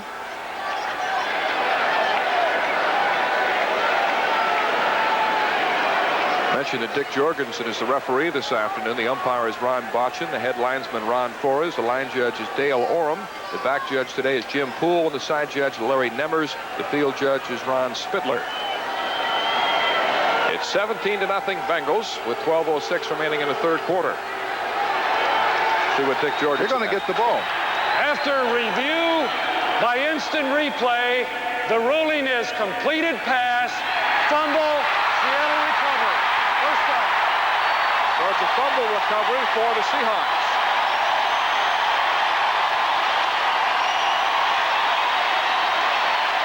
So we've got a break in the action with 12:06 remaining in the third quarter from the Kingdome. Be right back, Pop. This bud's for all that you do. Hey, Pete, come here. This year? Hey, my glove. I found out Pop worked overtime to pay for it. He was always knocking himself out to give us something better. Sounds a lot like you. Budweiser, the king of beers, salutes everyone who's ever worked for more than just a paycheck. Thanks. I think that's my line. This bud's for you. Zestfully clean.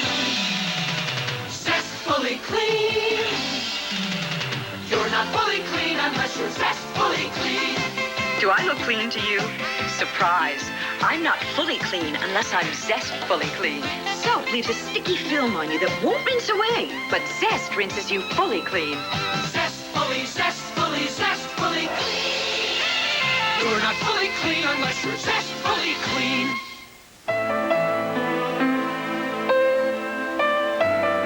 There are those who fervently believe that true perfection is found in the details.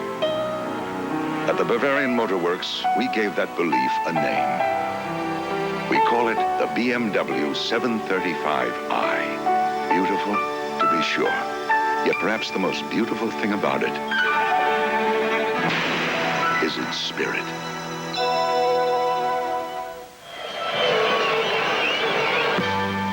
Today's game is brought to you by BMW, the ultimate driving machine. To arrange a thorough test drive, phone your nearest BMW dealer. And by Liberty Mutual for your personal insurance, business insurance, and financial service needs. Mel Proctor with Reggie Rucker back in Seattle as the Seahawks force a turnover. Now's the time to go deep when you've got the momentum and the crowd in your favor. And Bruce Matheson chased out of the pocket. And he slides down at the 49-yard line after picking up about 3 yards. But I sense, Reggie, really for the first time today that the Seahawks, by virtue of that turnover, may be getting this crowd involved. Granted, they're not 65,000 here, but the 25,000 in attendance are beginning to make some noise. The Seahawks have been sitting back watching the Cincinnati Bengals play. They haven't gotten into the ball game. They're hoping now that that turnover will get them going again and get them into the game. They need to hit some passes here. The pitch is to Boyce Green off a block by Eric Lane. Down the sidelines and knocked out of bounds after picking up a first down. The way Green started the game on the Seahawks' first possession looked like he was going to rush for about 200 yards, but it's been his first big gain since that drive, a 16-yard pickup for Green. Once again, every time they've given the ball to Boyce Green, he has made something happen. He got a good block that time by Eric Lane, gets on the outside, picks up good yardage down the sideline. He's a terrific runner.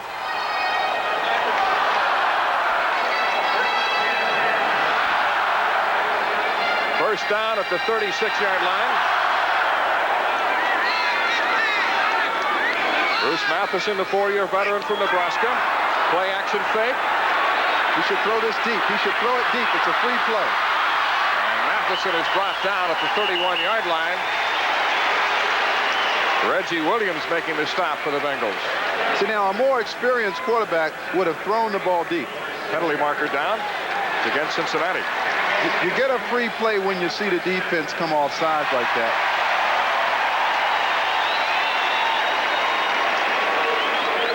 Mr. Jorgensen talking to Bruce Matheson, but when you get the defense off sides, it's obvious they've come across the line of scrimmage. All plays should be off. You run deep and you try to get a touchdown, because if you don't, you get the ball back. Offsides, number 56, defense, still first down. Tony Catchings was offsides, the right outside linebacker. The Redskins lead the Giants 24-3. A loss will put the Giants record at 0-4, defending NFL champions. Rams leading the Steelers 21-14. San Francisco over Atlanta 20-0. Joe Montana's thrown one touchdown pass, and Roger Craig has run for a touchdown. On 1st and 5, Matheson guns it for Kevin Juma. Broken up, penalty marker down. Gary Hunt and Juma exchanging words. Juma was involved in 2 fights in last week's game with Miami.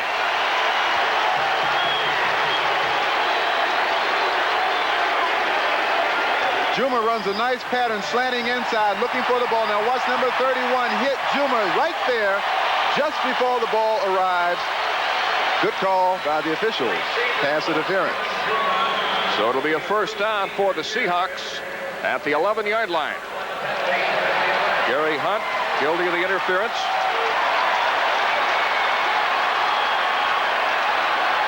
Matheson on the pitch to Boyce Green on the cutback, and he doesn't get anything. May have lost a yard. As Willie Fears, 96, and Tony Catchings, 56, make the tackle. Now, with the limited amount of time that Boyce Green and some of these other players have had in the Seahawks camp, 2 things you have to remind players of down here. take care of the football. No fumbles or interceptions. And secondly, no penalties. Penalties in this part of the field will destroy your drive. Loss of a yard at 2nd down and 11. Grant Bengen is wide to the right. Matheson underneath. Eric Lane on the reception down inside the 5-yard line, and Mark Johnson, 43, makes a tackle for the Bengals. Watch Eric Lane at the top of the screen. It's a halfback option. He just goes down the field and cuts either way, depending upon where the linebacker is. That time, Lane took the ball over the middle. About 2 yards shy of a first down. 3rd down 2 at the 3-yard line. The Bengals lead 17-0, but the turnover, fumble recovery by the Seahawks seems to have turned things around. What do you think, Boyce Green again? It's Green off Lane's block, and he's chopped down for a loss by Eddie Edwards, the 11-year veteran from Miami who crossed the picket line this week. Big play by Edwards. And here comes the field goal unit. That's one thing about football. You can have 10 people executing perfectly on a play, and if one man misses a block, such as the block there that was missed on Eddie Edwards, the play doesn't look good. It's a team game. Scott Hagler will attempt the field goal. This will be a 24-yarder. Hagler was 1 for 1 in field goal attempts last week against Miami. He kicked a 20-yarder. And the Seahawks are finally on the scoreboard. But that's not what they wanted. They wanted a touchdown. With 8:54 remaining in the 3rd quarter, the Bengals lead 17-3. They're going to California for the weekend. It's a frequent flyer thing. 40,000 miles and they both fly free. I've got 40,000 miles. We're going to the mall. Some airlines make you fly nearly 40,000 miles for one free trip. On Northwest, you get 2. Thank you. Kent Avery. Big promotion, important project. You're really on the go. Next step, VP. But didn't your client just stop you from using her phone? Oh, minor faux pas. Once she found out that you were calling Nome, Alaska? Well, at least I asked. And you should have used your AT&T card. Really? With your AT&T card, almost any phone becomes your phone. Just dial 0 plus the number you're calling, then your card number, and your call is billed to your phone. Great concept. To get the AT&T card, dial 1-800-CALL-ATT. Today, thousands of men share a common desire to be more fit, but many of them also share a common problem. Sensitive skin irritated by shaving. That's why there's AFTA, the rich, good-smelling lotion, clinically proven to soothe razor-scraped sensitive skin so it looks and feels more fit. Use AFTA before you run off to face the world. Sensible care for sensitive skin. AFTA Aftershave Skin Conditioner. I'm Menon. Your face takes enough abuse, so you need the Gillette Good News Plus disposable. Its Lubra-Smooth strip is designed to reduce irritation, so shaving feels so good. Good News Plus. Last week, with an undermanned team, the Seattle Seahawks upset a heavily favored Miami Dolphin team, Reggie. This week, they've added some big names: Boyce Green, Eric Lane, Lester Williams on defense, a couple of new offensive linemen with experience, and yet they're behind 17-3. That has to disturb Chuck Knox. Well, these teams are quickly assembled. They have no character. Therefore, they're unpredictable. I don't think Chuck Knox, Sam White, or anybody else knows what these teams will do. Bengals lead 17-3 as Scott Hagler kicks off. Dana Wright and Ken Brown are deep for the Bengals. Wright at the 2. And he fumbles the football, and it looks like the Seahawks have recovered.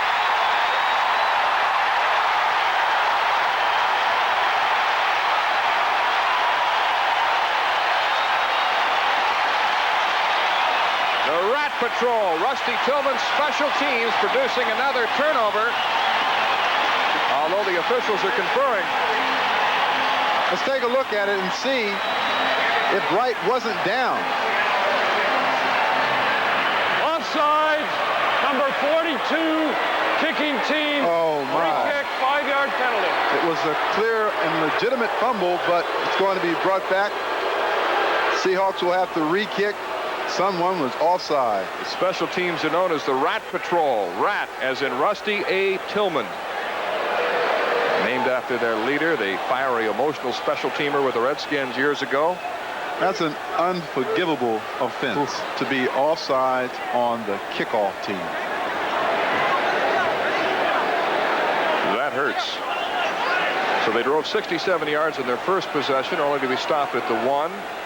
After recovering a fumble by the Bengals, they drive down inside the 10, come away with only 3 points. And now on what might have been a turnover in favor of the Seahawks, they had a man offsides in the kickoff. Frustrating day for Chuck Knox. I think what we're seeing, too, defensively from Cincinnati is that they have assembled an outstanding goal line defense because the Seahawks have run at will between the hash marks, but once they've gotten down inside the 5-yard line, they cannot penetrate the Bengal goal line. So Hagler will kick from the 30. We look at Dana Wright. He's back along with Ken Brown. 17-3 Bengals with 8:43 remaining in the third quarter. They did it again. Right at the 11. 35-37-yard line with a penalty marker down once again. Rob DeVita made the tackle for the Seahawks. That's what it is. Offsides against Seattle.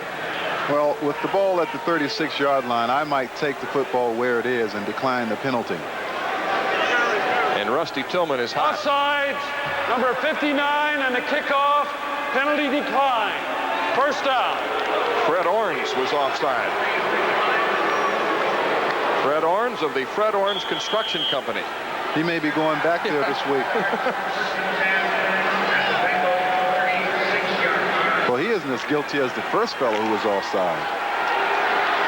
I believe that was Chad Stark. Didn't he say 42? Yeah. So the Bengals will take the ball at the 36. They lead 17-3. David McCluskey across the 40. McCluskey brought down by Don Fairbanks, number 74, the left defensive end. You know, I want to take a look at that offensive line. I want to see what that center is doing against the nose tackle and the defensive ends for Seattle because there is just too much running room inside. 5-6 yards consistently on first down. Yes. It's 2nd and 5. Logan and McCluskey are the running backs.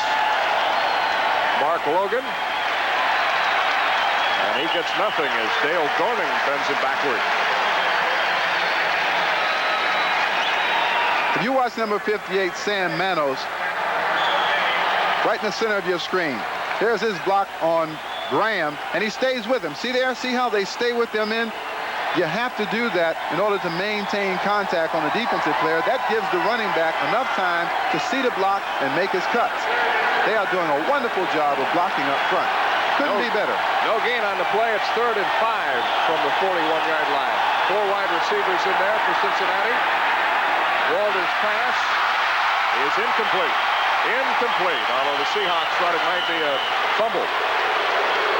Dana Wright was the intended receiver. And the Kingdome has come alive. People are screaming everywhere. The Seahawks are fired up. They're making the hits now. The question is, can they put something on the board? That's Lester Williams, former #1 draft choice of the New England Patriots. He's a little heavy.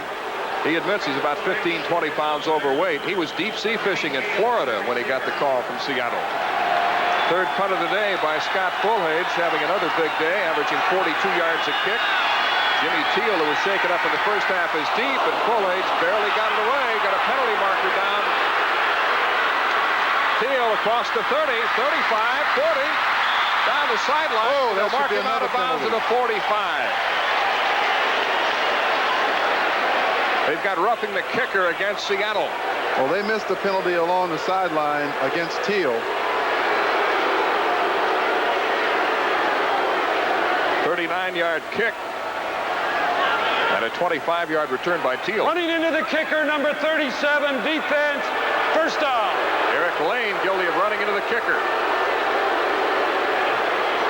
You get all fired up like this, you start your aggression, you get over eager, you run into the kicker, and It has not been a good day for the Seahawks special teams, and Eric Lane for the last 4 years has been the captain of the special team. Rusty Tillman is experiencing some of that negative momentum with his special teams. One mistake after another. Unusual from a Seahawk coached special teams outfit. First down for the Bengals at the Cincinnati 46. Full house backfield. The option. Walter on the keeper. Something you don't normally see in the Cincinnati Bengals, that type of offense. I don't think anybody really wants to see much of a wishbone offense, particularly at the professional level, because the quarterback has to handle the ball, and he is a very expensive commodity, and these big people will not spare him of any hits. They will go at him and hit him on every play. Gain of 2, second down and 8. 6:36 remaining in the third quarter. The Bengals lead 17-3.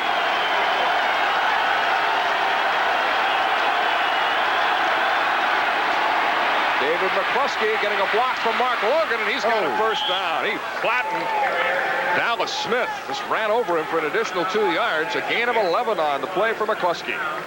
You know, on paper, when you see these running backs and these names you never heard, all they appear to be is running back, fullback. But when you see them on the field and you recognize talent like this, watch McCluskey. Boom. Dallas Smith flattened, knocked on his back. He's a big man. You realize why Sam White wants to run this football. He has talent in that backfield. First down at the 41 of Seattle. 4-man front that time, and a fumble. The Seahawks have got it. David Graham recovering for Seattle. And the penalty will probably be holding by someone along the line of scrimmage. Flag thrown by the umpire, which usually indicates holding. 58, offense, deep run, first down. It's either 58 or 68. 58 is the center, Sam Manos. There's another look at it. I don't know if we'll get a chance to see what happens inside, but Logan just didn't handle the ball well. So we've got a timeout with 6:17 remaining in the third quarter from Seattle. Junction Boulevard backed up 5-6 blocks and rubbernecking delays. Have traffic backed out about halfway to the interchange southbound, and it's stop and go. Contrary to popular belief, there are millions of miles of roads totally unfettered by traffic. And one car that will inspire you to get up earlier to find them. The new BMW 325i. With 39% more power than its predecessor, it has the singular ability to bring a whole new meaning to the expression, rush hour. And it's stop and go northbound all the way. You give your all to all you do. Don't settle for less from your shampoo.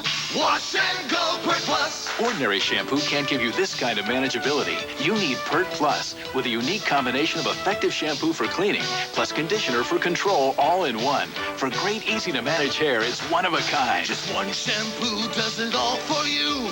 Wash and go. With shampoo, conditioner in one. Pert Plus. Why is this man breathing like he left his cold at someone else's house? Taking the time to read a book instead of reaching for a tissue. Relaxing in his favorite chair with muscles that no longer ache. Laughing instead of coughing. Resting instead of suffering. Why? Because instead of taking a cold tablet, he took NyQuil. The nighttime sniffling, sneezing, coughing, aching, stuffy head fever so you can rest medicine. Now a new cherry flavor, too. Next Sunday, the NFL plays here when the Dolphins battle the Jets. Before your team takes the field, our team hits the air. NFL Live. Exciting football continues in Week 6 of the NFL season as NBC brings you a doubleheader on Sunday. It all begins with NFL Live at 12:30 Eastern. Then most people will see the Miami Dolphins meet the New York Jets. Plus regional action all next Sunday on NBC Sports. Check your local listings for the games and times in your area. First down at the 42 for the Seahawks. Bruce Matheson going right to the air, and he underthrows Jimmy Teal. Teal has been pretty well shut down today by the Bengals defense. Washington leading the Giants 24-9. The Giants still looking for their first win of the year. The Rams have doubled the score on the Steelers. And the 49ers, with Roger Craig running for a touchdown and Joe Montana throwing for one, lead the Falcons. Here in the Kingdome, the Bengals lead 17-3.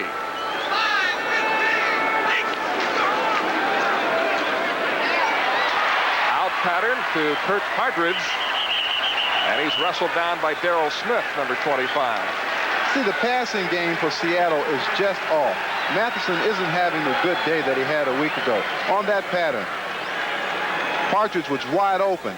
Matheson led the ball into the ground. The receiver has to go down and catch it. He doesn't make the first down. And little things like that can hold you back and stop and shut down your passing attack. Isn't that surprising? Last week he came in on a Thursday, had only 3 days work, and played extremely well. Today he's had a full week of practice and is struggling. Maybe he's thinking about it too much.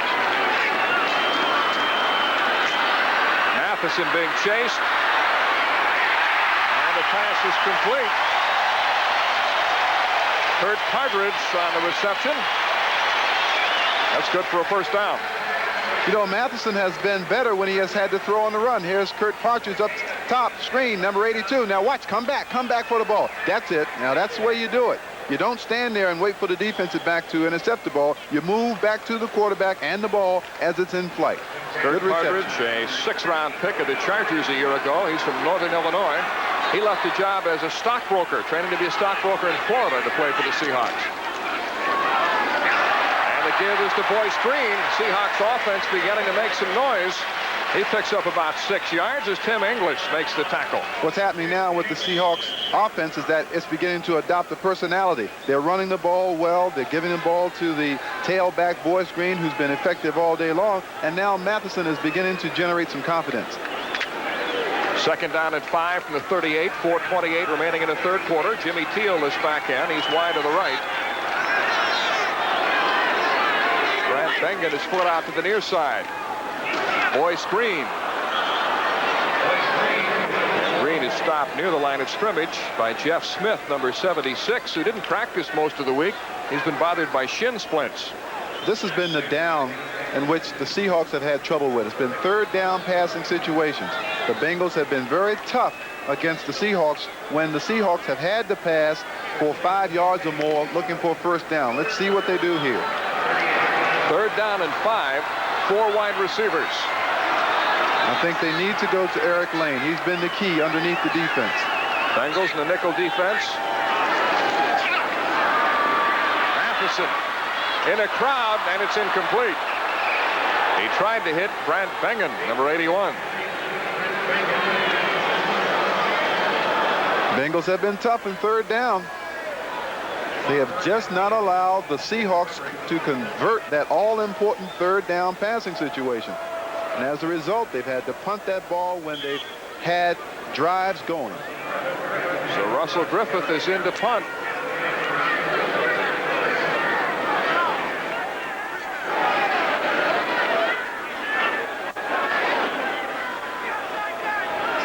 Griffith's 5th punt of the day.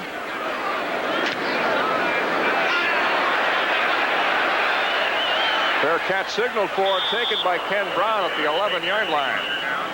We've got a penalty marker down.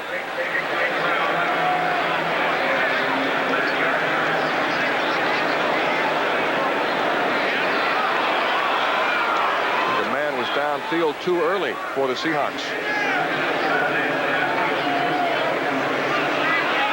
Dick Jorgensen talks with Reggie Williams. Ineligible downfield, number 54, kicking team decline. So the Seahawks had a man off field, but the penalty is declined. And it's 17-3 Bengals. Today's small cars are tougher than ever on oil. Their high-compression engines not only rev high, they can run hotter than regular small car engines. Their searing heat can begin to break down an oil immediately. That's why there's Castrol, the only leading motor oil that in every grade provides maximum protection against viscosity and thermal breakdown. So use Castrol before your engine does something to get you heated up.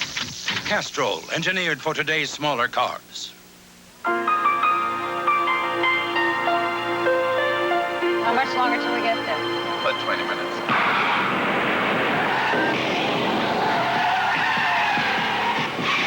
Anti-lock brakes, internationally patented suspension, uncanny control. Conventional luxury sedans are built to survive accidents. The BMW 528e is built to avoid them. Let's see if they're okay. It's time for Lifestyles of the Original Party Animal with the grand poobah of partyometry, Bud Light's own Spuds McKenzie, as he's planning tonight's big bash. His fans watch as he tans his way to party elegance, a facial and massage, and Spuds McKenzie is ready to party. And Spuds parties with only Bud Light. He knows everything else is just a light. Mel Proctor with Reggie Rucker back in the Kingdome in Seattle. Certainly the Seahawks' inability to convert third down situations is a key. A moment ago they faced a 3rd and 5 situation. Couldn't convert, had to punt the ball away, and that's been a familiar pattern today, Reggie. Well, the Seahawks are 2 of 9 in third down situations. That's about 22%. The NFL average is 33 to 35%. Cincinnati, on the other hand, is 7 of 11 for 63%. 3:27 remaining third quarter. The Bengals lead 17-3. And they fumble the football. Well, it looks like the Bengals have recovered. Dave Walter fumbling the snap. Walter's gone all the way at quarterback. Last week he alternated with Adrian Breen. 31,739 here at the Kingdome today. Last week, the Seahawks and the Dolphins drew 19,448. There have been only 6 games in Seattle's history that have not sold out here. 3 of them were in their first year of their existence, 2 this year, and 1 during a previous strike. Pass is complete to Marquis Pleasant. And he's about a yard short of a first down. And Charles Glaze and Ricky Thomas made the stop. Remember, it was Pleasant who really got things going in the first quarter when he caught that long pass from Walter.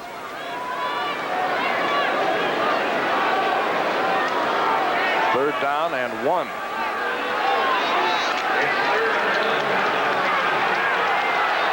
David McCluskey and Mark Logan are the running backs. Double tight end situation. McCluskey for the first down, but there's a penalty marker down. John McVay made the tackle for Seattle.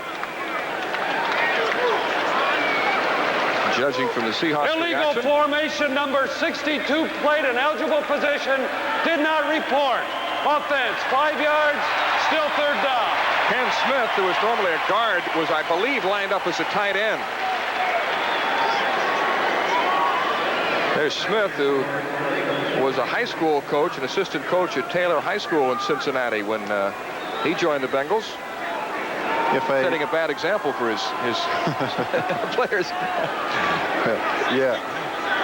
Wait till he gets back to Taylor High. Hear about that. If a player wearing a 60s or 70 or 50s number comes in the ball game and plays an in position, he must tell the referee that he is there. Otherwise, it's an ineligible formation.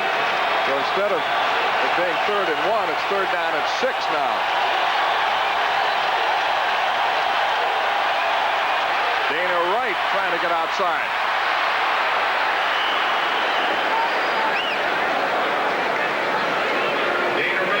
Tackle made by 25, Dallas Smith and Curtis Baham, number 38.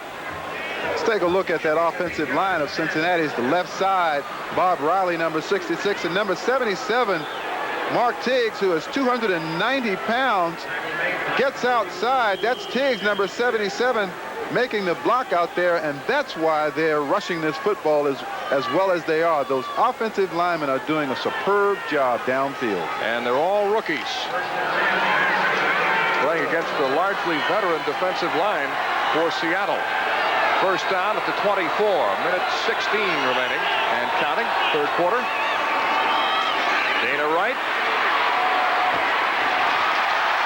About the only way you're going to knock him down or get him out of bounds is to hit him low. If you hit him high, he's so big and so powerful. Charles Glaze hit him around the knees and knocked him out of bounds. Glaze is an interesting story. He would have been the backup quarterback last week, but had a great game against Miami. A couple of sacks and an interception, and moved into a starting cornerback spot. He left a lucrative job as a recreational softball umpire to play for the Seahawks. Lucrative, eh? Probably about $3 an hour, I would guess. And all the softballs you can steal. Second and 10. Walter on the rollout. Good run by Dave Walter, and it looks like he's got another first down. Rico Tipton puts him out of bounds. Rico Tipton, number 52. Let's watch his mobility. Good lateral movement. Now he sees the quarterback is going to run the ball. Good quickness, gets up in and doesn't quite make the hit, but he's there for the stop if need be. He was an assistant coach at Sacramento State. Seahawks coaches really like him. Yes. First down at the 35. Less than a minute remaining in the third period. McCluskey. David Graham buries him. Graham, a 250-pounder from Morehouse, who was originally signed by the Seahawks in 1982, was in the Cowboys camp the same year, and put in a couple of years in the USFL with Pittsburgh and Orlando. That was one of the few battles in this war that the Seahawks have won today. They actually defeated the offensive lineman at the line of scrimmage and made a tackle. And that will be the final play of the third quarter. So at the end of the third quarter, the scores are Cincinnati Bengals 17, Seattle 3, and we'll be right back after these messages from your local station. Next week on Late Night, Father Guido Sarducci, Tom Waits, Elaine Boozler, Dennis Miller, Belinda Carlisle, and more. This show's a zoo.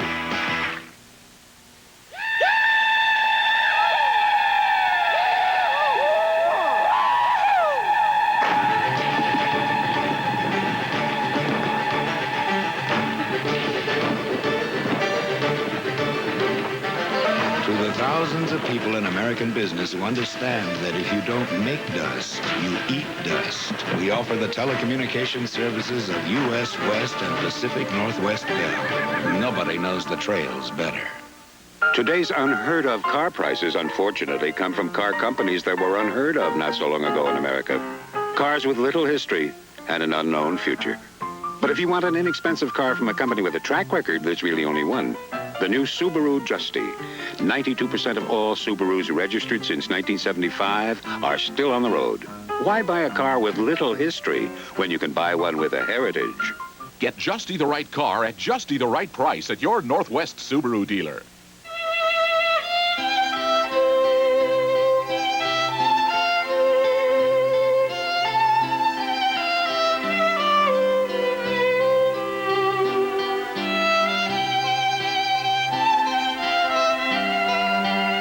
We'd like to remind you about something the U.S. Olympic team already knows. It's not whether you win or lose. It's whether you have a good health plan. King County Medical Blue Shield. David Curley and King 5 News tonight. The American League Championships continue tonight as we bring you Game 4 of the series. Primetime game takes place at Tiger Stadium in Detroit. Frank Tanana will pitch for Detroit against Frank Viola in a battle of left-handers. That's tonight at 8 o'clock Eastern. It all begins with Major League Baseball, an inside look. The Twins leading that series 2-1, although the Tigers won yesterday on Pat Sheridan's home run in the 8th inning, winning 7-6. We begin the fourth quarter with Cincinnati leading 17-3. Walter running the option on the pitch to Dana Wright. Nice move by Wright to pick up some additional yardage to the 37. You watch the Bengals receivers, tight ends, everybody is throwing a block. This is nothing more than a modified version of a professional wishbone attack. There's the option right there. Wright cuts back inside, but all over the field you're seeing people with Bengal stripes charging and blocking and throwing their bodies at the defensive players. Cincinnati has rushed for 178 yards today. Tom Landry used to say if you rush for 175 yards or more in a game, you should win it. On 3rd and 8, the delay to Tim Logan. And Logan across the 40 to the 42, where Anthony Blue brings him down. We're seeing the Bengals run this wishbone or option type attack very effectively. Why is it that no team in the NFL has been able to use it? for a consistent period of time? Well, because with the predominance of the passing game in the National Football League, you're taking a look once again at Mark Logan. It's easy to throw the football. The rules and so forth have been presented in a way that it's easy to throw the football. And I think that you don't want to risk losing quarterbacks in the professional level like you would if you tried to run that attack. Jimmy Teal signaling for a fair catch, and he takes it at the 22. A 36-yard punt by Scott Fulhage. With 13:41 remaining in the fourth quarter, it's 17-3 Cincinnati. A6, hurry and you'll make it. Delta Airlines ticket agent Sam Singletary knows how to get people moving. Mr. Franklin, your bag. But sometimes he has to show off a few moves of his own. The kind of moves that made him a first-string halfback. Sam Singletary shares a feeling with everyone at Delta. He loves what he's doing. And it shows. We love to fly. He's the kid. And it shows. With its 24-valve 2.7-liter V6 and advanced anti-lock brakes, this is the performance sedan that's making European automakers uncomfortable. But with such amenities as a leather-trimmed interior and sophisticated stereo system, there's no reason you should feel that way. The Legend sedan, precision-crafted performance from Acura. When the people who run America want a good shave, they run to me. I'm Milton Pitts. And at my barbershop in Washington, D.C., you'll find more congressmen and senators than you can shake a stick at. Or should I say, shake a bic at. Yes, bic. Bic gives these powerful folks a powerful good shave. Bic's the best darn shaver I've ever used. Ask George McGovern. Milt, if only my campaigns were as smooth as your Bic. The Bic shaver. If it's good enough for Milton, it's good enough for you.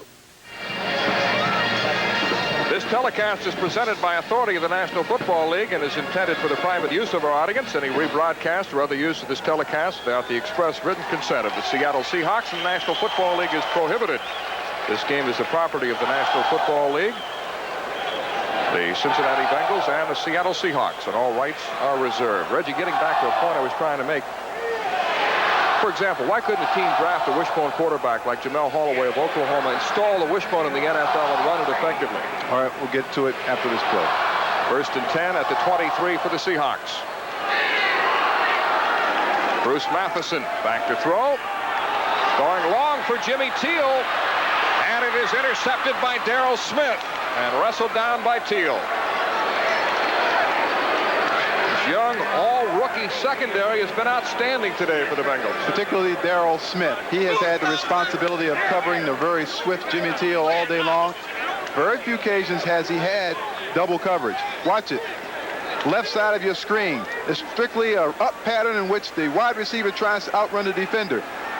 Teal can't even catch up to Smith. He actually outruns Teal and to the ball, and the interception. Outstanding coverage by Darrell Smith.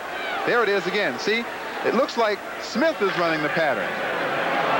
Smith, a rookie from North Alabama, was very impressive in camp, but dropped a few balls, and the Bengals decided to let him go, but they may be having second thoughts now. He also had an interception last week against the Chargers. Mark Logan ripping off a big gainer across the 30. And out of bounds at the 40-yard line. Dallas Smith chased him out, but Logan has 17 more yards. Getting back to talking about the wishbone. The quarterback is such a focal point in that offense. And I think of Jamel Holloway or someone like that who is small but quick would not stand up to the pounding of the National Football League, the Lawrence Taylors of the world, and the Mike Merriweathers, those people who are big, fast, and strong. And I think it's also a high-risk offense. And you'd never be able to catch up to the passing attacks in the National Football League if you relied upon the wishbone. First down at the 38. Mark Logan has carried 13 times for 61 yards today. David McCluskey. They're just chewing the Seahawks up on the ground today. John McVay and Julio Cortez, the Pizza Twins, combine on the tackle. You know, we take a look at the defensive line against the Bengals offensive line. If this were a fight, they'd stop it. They have really drilled the Seahawk defensive people. Look at the blue shirts on the turf, back away from the line of scrimmage. You can't play football if you're 5, 6, 7 yards down the field. Rather surprising. You've got people like Graham, who has Couple of years pro experience. Lester Williams, a 7-year veteran from Miami. Dorning and Fairbanks if they're running with no problem. And a fumble. Seahawks have recovered. David Graham falls on the football as Mark Logan coughed it out. This game has turned into a very sloppy affair. That's the second fumble recovery for David Graham, and wasn't anything that he did. He was just hanging around looking at the scenery.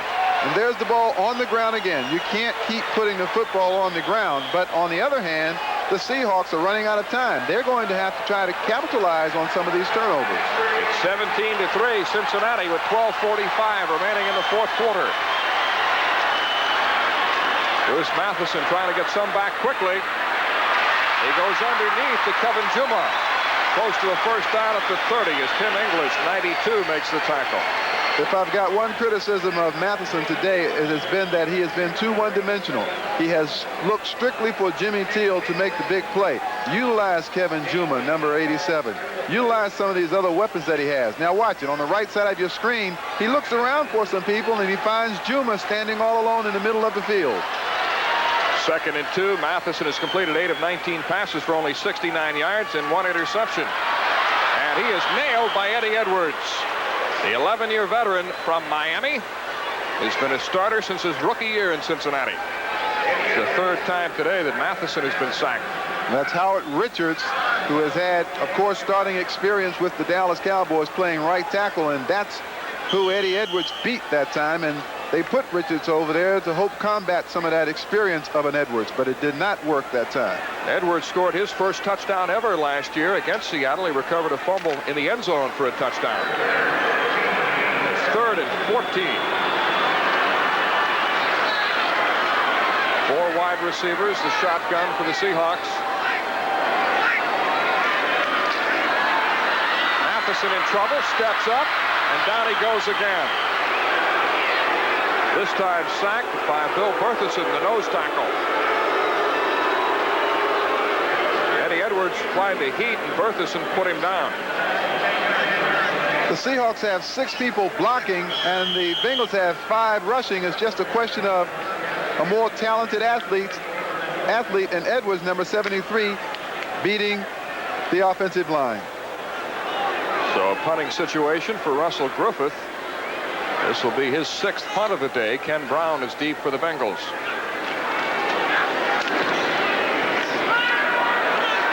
Brown signaling for a fair catch, and he takes it at the 20. A 32-yard punt by Griffith, and with 11:11 remaining, the Bengals lead by 14. Whatever happened to real food? You know the kind that just tastes real good. Don't you give me that Nouvelle cuisine. I'd rather have a steak that's rare and lean. Don't tell me where they eat in Frisco. I'd rather be in Amarillo. Give me a steak and I won't be blue. I've got a taste for some real food. Beef, real food for real people.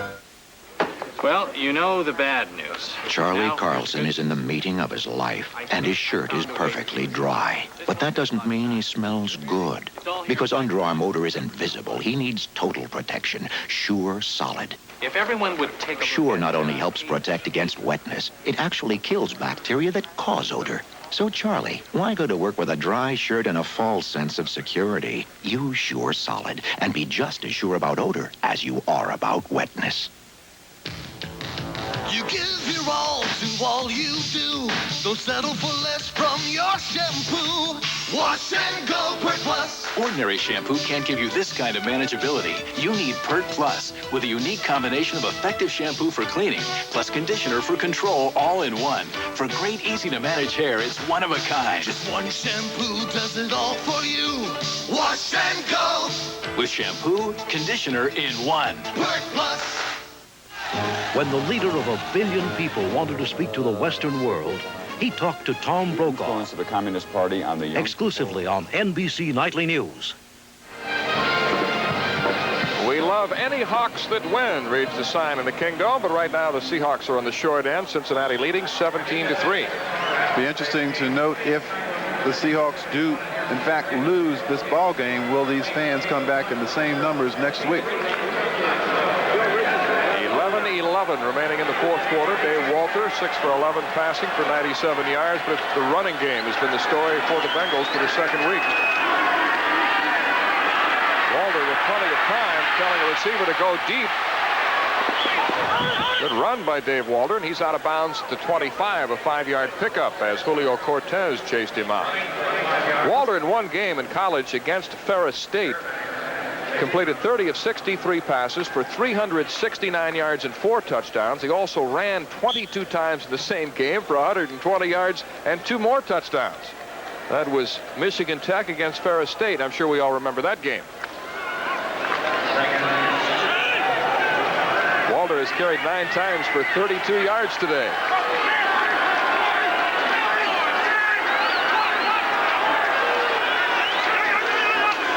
David McCluskey got a penalty marker down as McCluskey grinds it out to the 30.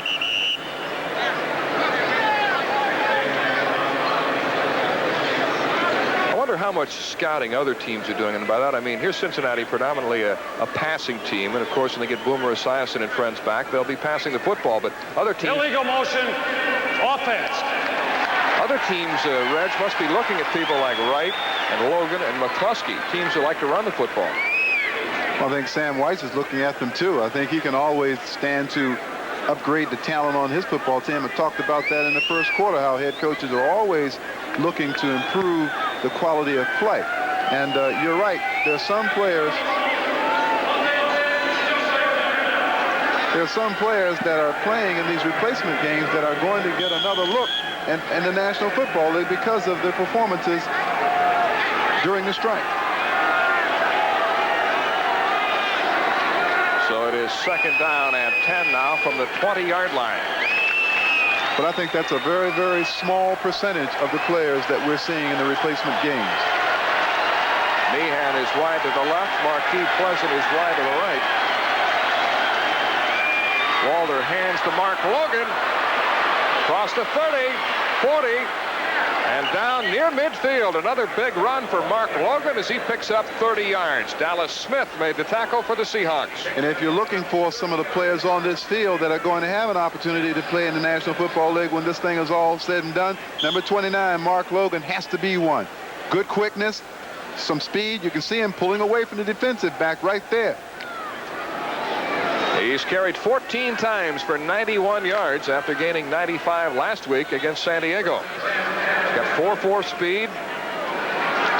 He gives the Bengals a first down at midfield. They're controlling the football. Logan for about 4 yards as John McVay makes the tackle. Tom Catlin, the defensive coordinator and assistant coach, tells an interesting story about McVay, number 53. He said McVay's face gets red when he gets excited. It also gets red when he's tired. And he said late in last week's game, John came off the field. His face was beet red.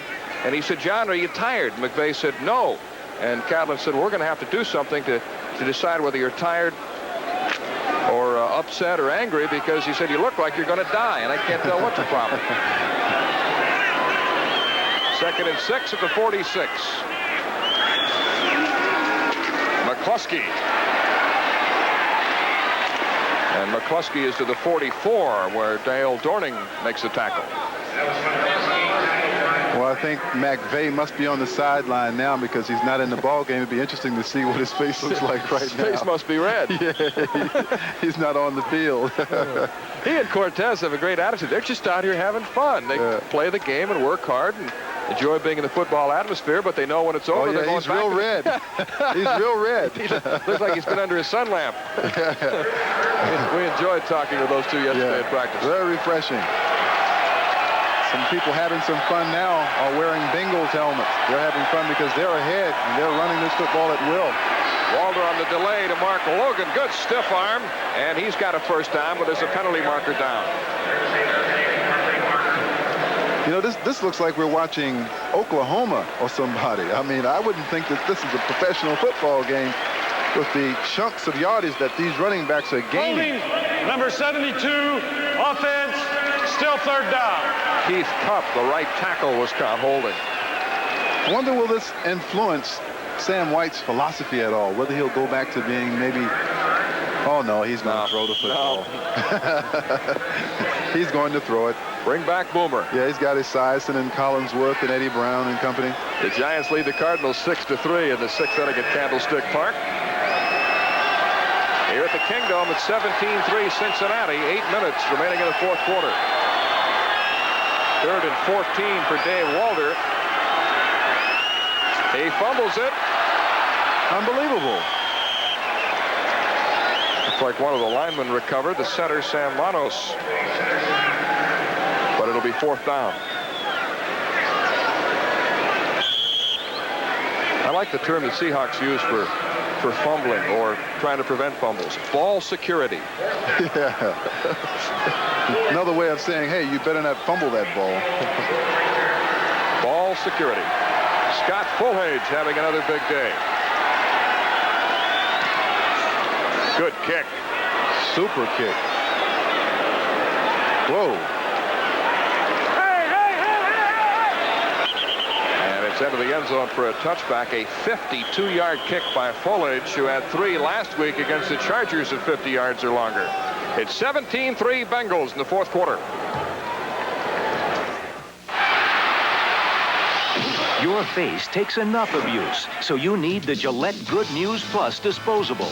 Its Lubra-Smooth strip is designed to reduce irritation, so shaving feels so good. Good News Plus. If you could ask for Toyota quality and get a truckload of free options, free chrome bumpers, style steel wheels, sports striping, full carpeting, cloth bench seats, all free. $555 worth of free options. The new limited edition Toyota trucks. Buy Toyota quality first. The money you save is yours to play with. Now who's looking out for number 1? Toyota. Who could ask for anything more? More and more men are keeping their bodies in shape. Their faces, too. Shaving's rough on your face. So every day, after every shave, splash on Skin Bracer. Skin Bracer cools, soothes, tightens pores. That's the tingle. Smells great, too. But Skin Bracer's not cologne. It's skin care you need. That's why more men are saying... Thanks. I needed that. Skin Bracer takes care of men who take care of their skin. Skin Bracer Aftershave. By men. Each year, 9 out of 10 Americans who have their cars insured with Liberty Mutual stay insured with Liberty Mutual. America believes in liberty. Liberty Mutual Insurance. We talked about how the Seattle Seahawks use the term ball security, which means, holding on to the football, taking care of the football. We had a pizza earlier sent up here from John McVay and Julio Cortez. Well, our crew ate the pizzas. Yeah. We've ordered a new one. We have our own term called pizza security, and we'll put Reg in charge of the pizza. Don't let this one get away. No, they'll have to go through me to get this one. All right. Pizza security. Yeah. Watch this one disappear.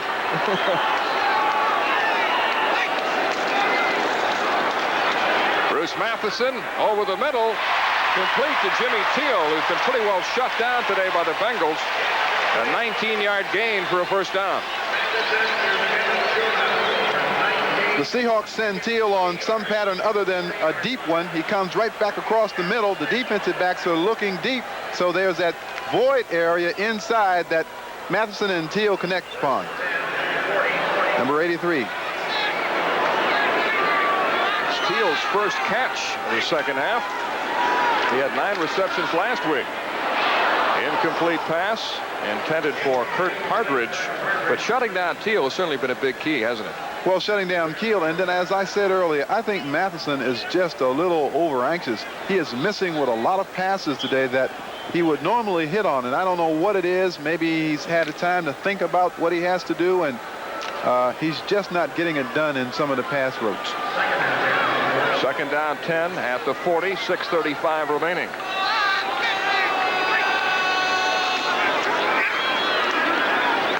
And the pass is complete at midfield to Jimmy Teal. Keel had caught only 7 passes in his pro career until last week against Miami, and in that game he had 9 receptions for 137 yards. Now, based on the defense that the Bengals are using, there's no way they can stop Teal when he comes down and goes outside or comes down and goes inside. It's when he's going deep that they're looking for him. If Matheson is patient with those patterns, there's plenty of time left in the ball game for the Seahawks to get back into this thing. First down at midfield. Teal is to the right. Kevin Juma is wide to the left. Matheson beginning to heat up, and he throws underneath to tight end Mark Keel. Keel picks up 4 yards. Tim English and Chris Barber knock him out of bounds. Number 57, Reggie Williams, on the right side outside linebacker spot, is on Keel all the way. Misses a tackle right there. And that's what sprung Keel for that extra yardage. Keel, a former 9th-round pick of the Patriots in 1983.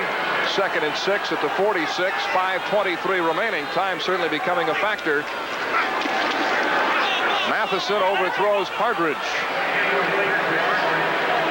You talked about Matheson's difficulties today, and it's rather surprising because we saw him yesterday in practice, and he was very confident. He said he now understands the concept behind the offense rather than just going out and calling individual plays, which was the case last week. I can tell you, Mel, and I can't put my finger on it, the phenomenon, but sometimes when you get into action and you actually get into the heat of play, some players just disappear at times. And right now, Matheson isn't giving his team what they need. They need those completions. He's completed 11 of 24 for 103 yards after passing for over 300 yards last week. Sideline pattern for Teal. Great catch. First down. Managed to keep his feet in bounds. If you're going to be a leader, if you're going to have the kind of confidence to play in the National Football League, when the chips are down, it's 3rd down, obvious passing situation, that's what you have to do right there. You have to hit that kind of pass. That's a professional play all the way right there by 83 Teal and number 11 Matheson. Here's another look at it. Good throw to the outside. First down at the 35. 5:10 remaining. 17-3 Cincinnati. Matheson getting away from catchings and going long, but it's incomplete. Penalty marker down. The Bengals feel it's against Seattle. He may have a hold against the Seahawks. No, I think what you're going to get is you're going to get roughing the passer. I think it's intentional grounding. Oh, no. It's intentional grounding, which means loss of down. I don't know about that one. Intentional grounding, number 11, offense, 10-yard penalty, loss of down, 2nd down. Okay, let's watch the pressure on Bruce Matheson. There it is now. That's Tony Catchings there. And Lance Sellers, he gets away. Well, they see something we don't see.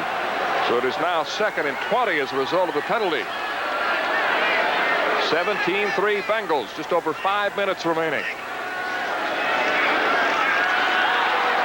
Matheson in trouble again, and he's dumped by Reggie Williams. That's the 5th sack today for the Bengal defense. I think Matheson is just looking too deep right now. He's just trying to get it all back at once. And when you have to send your wide receivers deeper, it takes more time to rid yourself of the pass. And he just isn't getting that kind of time to throw the football.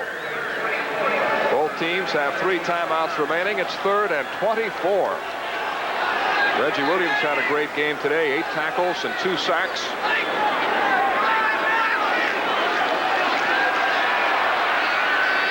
Kevin Juma. And Juma's brought down to 24. They needed 24 for a first down, and he gets it. Gain of 26. What an outstanding pass by Matheson. Took a lot of courage for Matheson to stay in that pocket and throw that football. Watch to the left of your screen, number 73, Eddie Edwards. Boom! He hits Matheson, but Matheson throws a pinpoint pass 25, 30 yards down the field to Juma. Now, that's a big league play all the way. If you can do that, you can play in the National Football League. 4:05 remaining. 1st and 10 at the 23. Matheson threw behind the intended receiver, Juma, who made that last catch.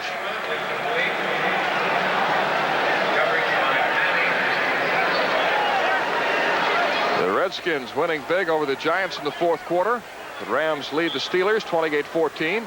And the 49ers with Roger Craig, Joe Montana, and 12 veterans back in tow, leading Atlanta by 15 points. Let me make one point here. This is called 4-down territory. The Seahawks aren't going to go for the field goal. They need a touchdown, so they'll take all 4 downs to pick up a first down. Penalty marker down. Teal makes the catch. Great reception. Another flag down. He's brought down at the 5. He can play. Darrell Smith made the tackle. He can play. The 2 penalty markers down, one at the line of scrimmage and another at the spot of the reception. You know, Mel, we talked about the success that Matheson had to Teal last week, and we're surprised when in the first half they didn't go more to that kind of controlled passing offense, and then they waited until they got behind to start utilizing that kind of pass concept. Illegal motion, offense, offside, defense, face mask, defense, replay at the previous spot. It's like ordering a pizza with everything on it. A little of everything. Some anchovies, sausage, cheese, mushrooms. I thought he was getting ready to read the riot act. Was getting ready to read the rule book. All of it. Jimmy Teal, a 5th-round pick of Buffalo in '85. He was spent 13 weeks his rookie year on the injured list with a hamstring pull. And in his second year, he hurt his shoulder and missed most of the season. This year, he went to camp with the Saints and pulled his hamstring again. This is Darrell Smith, the injured cornerback. And you're talking about all of those injuries by Jimmy Teal points out 2 important criteria for playing in the National Football League. One is reliability, and the other one is dependability. Coaches have to know that you're going to be there every Sunday. You can't afford to have you hurt and miss 2 and 3 games. People that play and have success in this league are people who are very durable. Miami Dolphins winning 42-0 over the Chiefs this afternoon. In that game, Ronald Scott ran for 3 touchdowns for the Dolphins. Dallas beat Philadelphia 41-22. Dallas scored 3 touchdowns in the first 9 minutes of the first quarter and never looked back. New England beating Buffalo by a score of 14-7. Tim Lasher kicked a pair of field goals. The Bears remained unbeaten. Houston beat Cleveland 15-10. And the Cardinals over the Saints 24-19. The Cardinals scored on 2 fumble recoveries in that game. Colts winning 6-0 over the Jets. In overtime, Detroit beating Green Bay. Matheson with a deep drop. And it's incomplete at the 5-yard line. And pass interference is called on Gary Hunt. Teal was again the intended receiver. Good call all the way. Huff did make contact before he should have made. Watch number 31 on the right. 31, Teal cuts inside now. You're going to see number 31 hit the receiver with the left arm before the ball gets there. Here's another angle, ground level. You'll see it. Contact before the ball reaches the receiver's hands. Interference. And you know what? Cincinnati's really trying to dig a hole for themselves. First and goal to go at the 8 with 3:33 remaining. Bengals 17, the Seahawks 3. Boyce Green is a lone setback. Matheson into the end zone. Teal has it. Touchdown. Jimmy Teal with a 7-yard reception for a touchdown as he got behind Gary Hunt. We saw the Seahawks practice that play time and time again in practice yesterday. Steve Moore, the offensive coordinator, believes in when you get inside the 10-yard line, let's put our athletes against their athletes and make it a jump ball situation. And this is what they do. Top of the screen, Teal one-on-one with Gary Hunt, number 31, and it's a jump ball, and Teal beats Hunt to the ball. Good play all the way. Another look, Matheson. Give Matheson a great deal of credit because this has to be a perfect pass. Over the top, good concentration by the receiver, touchdown. Teal with 4 receptions on that drive, including the touchdown catch. And the kick is good, so with 3:29 remaining, it's 17-10 Bengals. We've got a penalty marker down. And this replacement game is heating up. Becoming very interesting. Here's Dick Jorgensen. 12 men on the field. Defense. The point is good. 5-yard penalty on the kickoff. Now, that's twice Seattle has had 12 men in there on a conversion kick. How does that happen? Well, maybe the guy was from Canadian football and he thought that he could play with 12. I don't know. Who was he? Did he play in Canada? We watched yesterday Seattle's practice. They were actually working on getting players into the game. Yes. And getting the right players off the field on situations like this, kickoffs, punts, extra points. It's a drill. Sure that they don't make this type of mistake. It's a drill that's used primarily in preseason when you have 100 players or so, and you want to make sure that all of the players know what teams they're on and that you don't go on the field with 10 men or one too many, as there was the case there with 12 men. There won't be an onside kick here because there is plenty of time, and I'll tell you, quite frankly, with the way Cincinnati has been handling the ball, I mean, they fumbled the ball 3 times out of the last 4 possessions. I think the Seahawks will take their chances and try to just hold them defensively. It's 17-10 Cincinnati with 3:29 remaining. Both teams have all 3 timeouts left. Ken Brown awaiting the kickoff by Scott Hagler.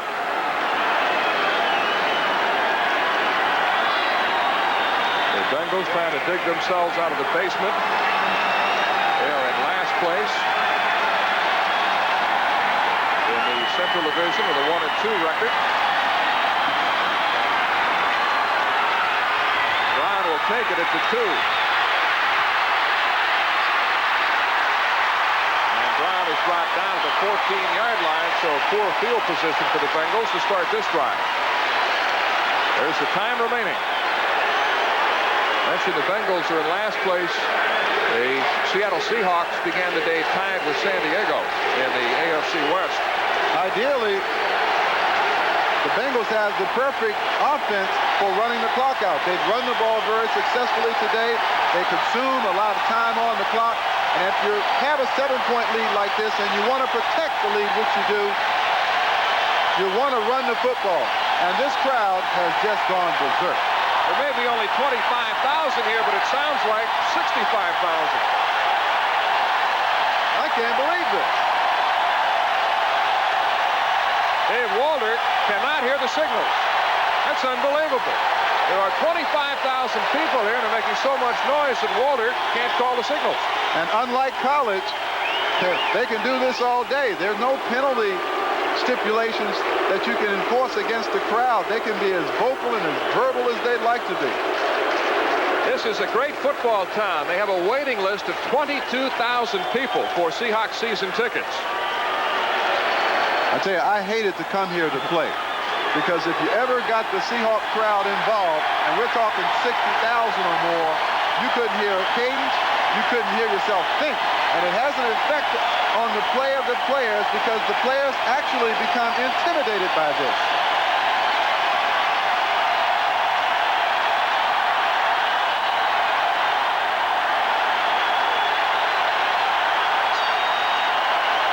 David McCluskey for 4 yards. And the Seahawks are signaling for a timeout with 3:11 remaining. So Seattle will take a timeout as Bernard Young made the tackle on McCluskey. You know, I bet they're screaming and yelling so hard in here that the striking players outside have to hear this. They're probably wondering what's going on inside. Seahawks have 2 timeouts left. The Bengals have all 3 remaining. Chuck Knox is a very philosophical man, and in light of the current situation of the players' strike, one of his favorite sayings is, play the hand that you are dealt. He's a guy who doesn't get too high, doesn't get too low, tries to maintain an even keel emotionally, and it's so important in a situation like the ones that they're faced with now. Giants leading the Cardinals 6-3 in the 7th inning. Unfortunately, many times in a card game, it's the guy with the ace in his sleeve that's able to win. So, you know. 3:11 remaining in the 4th quarter here in Seattle. The Bengals lead 17-10. Dave Walter's gone all the way at quarterback.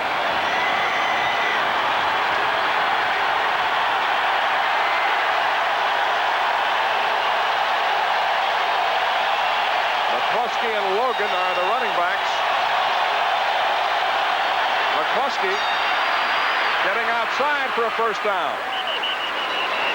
Dallas Smith makes the tackle, but that was a big play as the Bengals were able to continue this drive. A 12-yard pickup for McCluskey.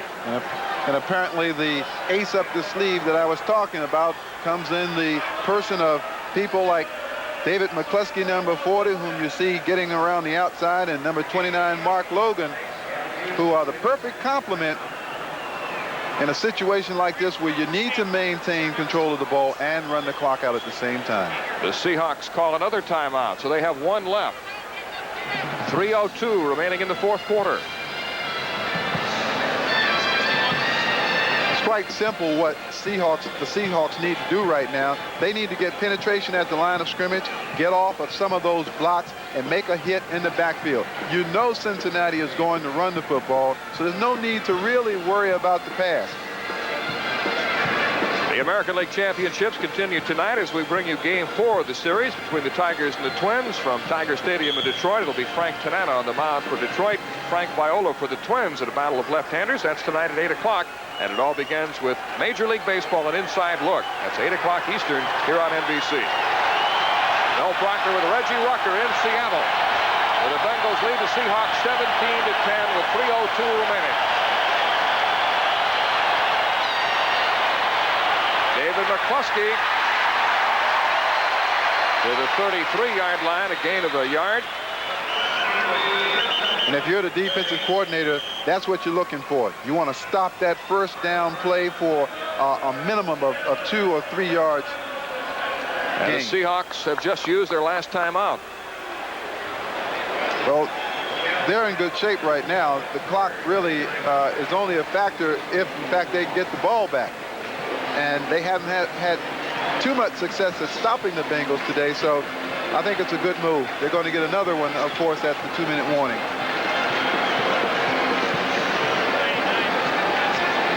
It's 2nd down and 9 at the 33-yard line. Seahawks certainly had high hopes after winning last week. They were big underdogs against Miami. They loaded up with Boyce Green and Eric Lane and a couple of veteran offensive linemen like Tom Andrews, Howard Richards. But it's been an uphill battle today for them. In the fourth quarter, the Redskins lead the Giants 31-12. Rams over the Steelers. San Francisco leading Atlanta. 2nd down and 9 from the 33. Mark Logan got another penalty marker down. David Graham makes the stop on Logan. Holding against Cincinnati.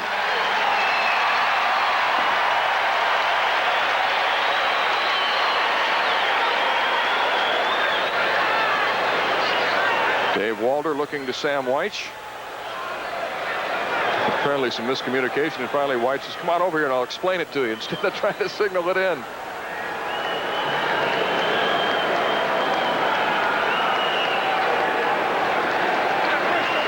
Holding, offense, still 2nd down.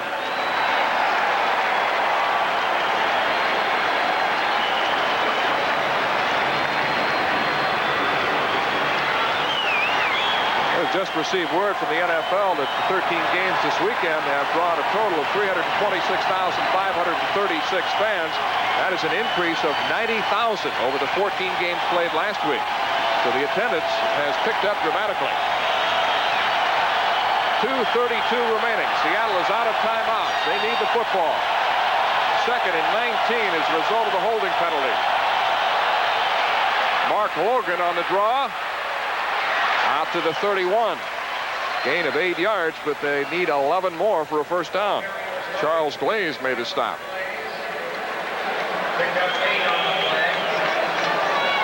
So that will apparently be the last play before the 2-minute warning. Mark Logan is limping as he comes off the field. So with 2 minutes remaining, Cincinnati trying to hold on to a 17-10 lead.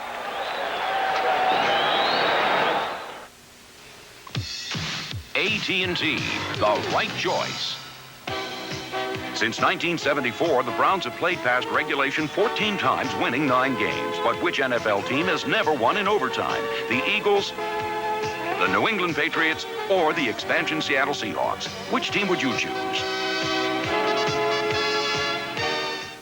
Thank you. Kent Avery. Big promotion, important project. You're really on the go. Next step, VP. But didn't your client just stop you from using her phone? Oh, minor faux pas. Once she found out that you were calling Nome, Alaska? Well, at least I asked. And you should have used your AT&T card. Really? With your AT&T card, almost any phone becomes your phone. Just dial 0 plus the number you're calling, then your card number, and your call is billed to your phone.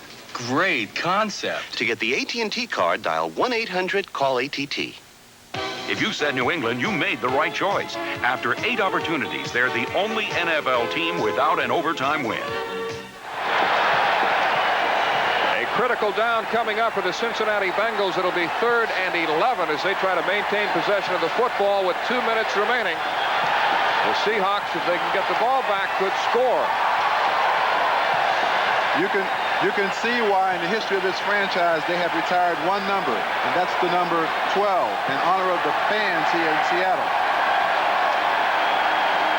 Got 3 different waves here in the Kingdom, headed in different directions. You get a little sophisticated up here.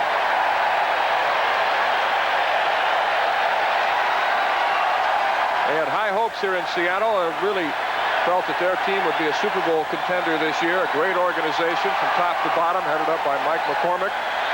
They, in fact, were one of the last teams to get started in signing up replacement players because Mike McCormick had been faced with a situation in Philadelphia in '74, a strike that kind of divided the team, and he didn't want to take anything away from his regular players this year, so they waited until very late to sign up players. 3rd down and 11, the pitch to Dana Wright. That's going to bring up 4th down, and it looks like Seattle is going to get the ball back. The fired up bunch of blue shirts on that far sideline. Rusty Tillman, the special teams coach. So it'll be 4th and 9. And Chuck Knox Seahawks are going to get one more crack at it, trailing by a touchdown. Well, the key here is make sure you handle the ball. Here's the look at the defensive play again, right to the sideline. He didn't step out of bounds, too, which is good. He kept the clock moving. Scott Fullhage to punt to Jimmy Teal. Will they try to block it is the key. They may go for this kick.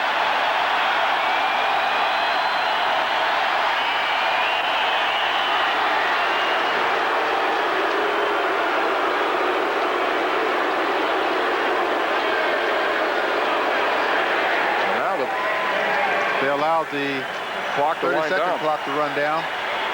As I said, one of the keys on that last running play was Dana Wright, who stayed in bounds and kept the clock moving. It'll be 4th and 14 now following the penalty as the 30-second clock expired. 1:10 remaining, 17-10 Bengals. I think if I were Rusty Tillman, the coach of the special teams, I'd try to block this. They've got an 11-man or 10-man front, which means block. Fullhage has nearly had 2 of the block today, but he's had another good day. No, they're running it back. They're returning it. And a great kick by Fullhage. Teal retreating inside the 20. Good coverage, and Teal is buried at the 27. A 54-yard kick by Scott Fullhage. And look at Bruce Matheson coming out of the field, and his left wrist is written a 2-minute offense. The plays that they'll use in less than 2 minutes. We've got less than a minute, actually, now. You're talking about clutch performances. That was a clutch performance by Scott Fullhage to punt that ball that high and that far in the face of adversity. And the regular punter, Greg Horn, who led the nation in punting last year, as a collegiate, must be having some anxious moments watching Fullhage perform. 59 seconds left. The Seahawks are out of timeouts. Matheson with a pump fake, and underneath he goes to Kevin Juma for a first down at the 46. A gain of 17 as Mark Johnson made the tackle, and they'll line up without a huddle. They've already called 2 or 3 plays in the huddle, so they know what to do already.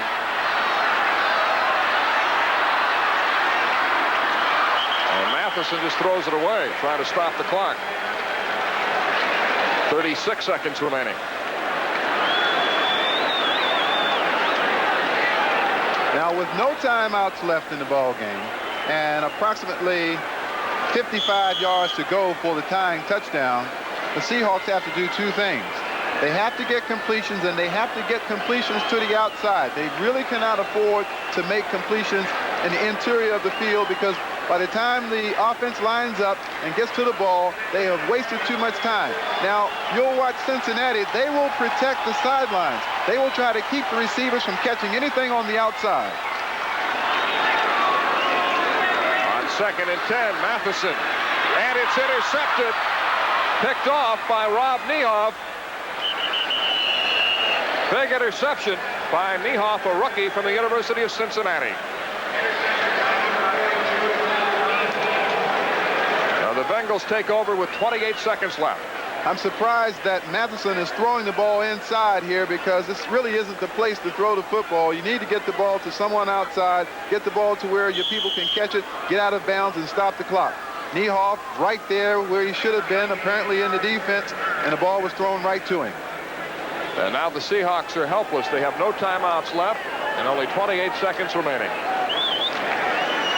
Matheson heated up in the second half, but a big interception. Second interception he suffered today. This should do it. The Bengals will run out the clock. So the Cincinnati Bengals will improve their record to 2-2 on the season, winning in their first visit ever to the Kingdome, while the Seattle Seahawks dropped to 2-2 in the AFC West. And guess who's leading the AFC Central Division with a record of 3 wins and 1 loss? Houston. The Houston Oilers. Browns also lost today. Sam White shaking hands with Chuck Knox. And the final score here at the Kingdome before a crowd of over 25,000 is the Cincinnati Bengals 17, the Seattle Seahawks 10. We'll be right back. Thank you for your attendance today. Please rise, sir.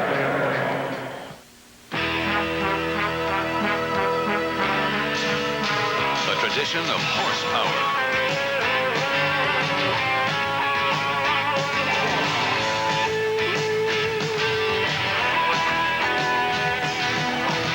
Budweiser and the king of beers.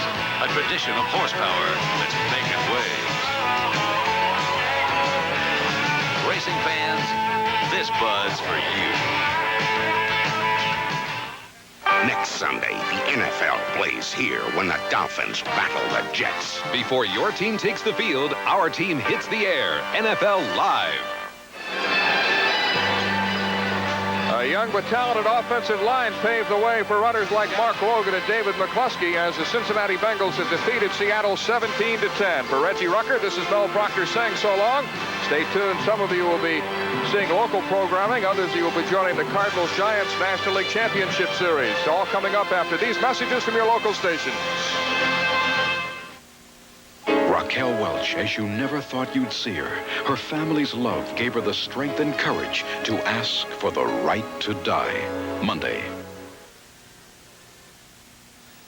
Hi, everybody. I'm Tony Ventrella in the Seattle studios. We had another full schedule of football games this afternoon. Jim Zorn and I, Lou Gellos and Carlos Del Valle, will be back with the post-game show in a minute. Hours ago, a storm left this office powerless. Typewriters, computers, none of today's modern business tools were working. Except one. You see, as a GTE switching technician, Ted Benfield knew people were counting on him to keep the phones working. And that's what he was going to do, even if it meant hooking up a portable generator to every switching station in the area. Which, by the way, is exactly what he did. GTE, quality service from quality people. Today's unheard of car prices, unfortunately, come from car companies that were unheard of not so long ago in America. Cars with little history and an unknown future. But if you want an inexpensive car from a company with a track record, there's really only one. The new Subaru Justy. 92% of all Subarus registered since 1975 are still on the road. Why buy a car with little history when you can buy one with a heritage?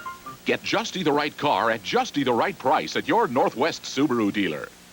Aid services are available. The Seattle-King County Department of Public Health offers educational and clinical assistance outlined in the brochure Q&A about AIDS. Call 587-4999. King 5 News with Mike James. Weeknights.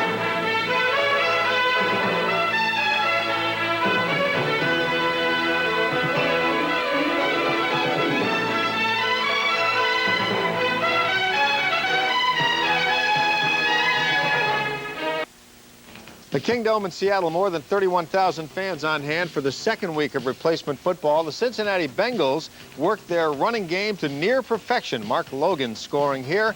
The Bengals beat the Seahawks this afternoon, 17-10.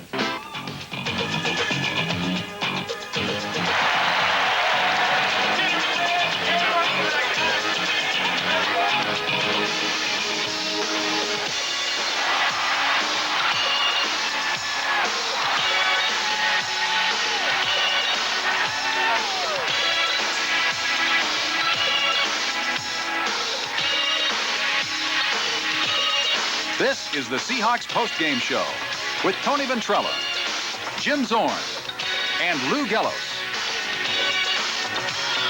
The postgame show is brought to you by Waltz Radiator and Muffler. They'll beat any written estimate for repair or replacement. By CarQuest, the right place to buy auto parts. By Stihl Chainsaws, the #1 value in chainsaws. And by your local Northwest Chrysler Plymouth dealers. And now your hosts, Tony Ventrella and Jim Zorn. Hi again, everybody. We are back in our Seattle studios. Welcome all our viewers from all around the Northwest. Another Seattle Seahawk replacement game today. Today, a fairly good game. Not the success they enjoyed last week. They were losers today, 17-10 against the Cincinnati Bengals. A couple of big differences. First of all, Jim, a much bigger crowd at the Kingdome than last week, 31,500 or so. Secondly, much more emphasis by both teams on the running game today. Well, we saw a lot of changes this week with the whole running attack. Coming in with Eric Lane, who was new, and Green.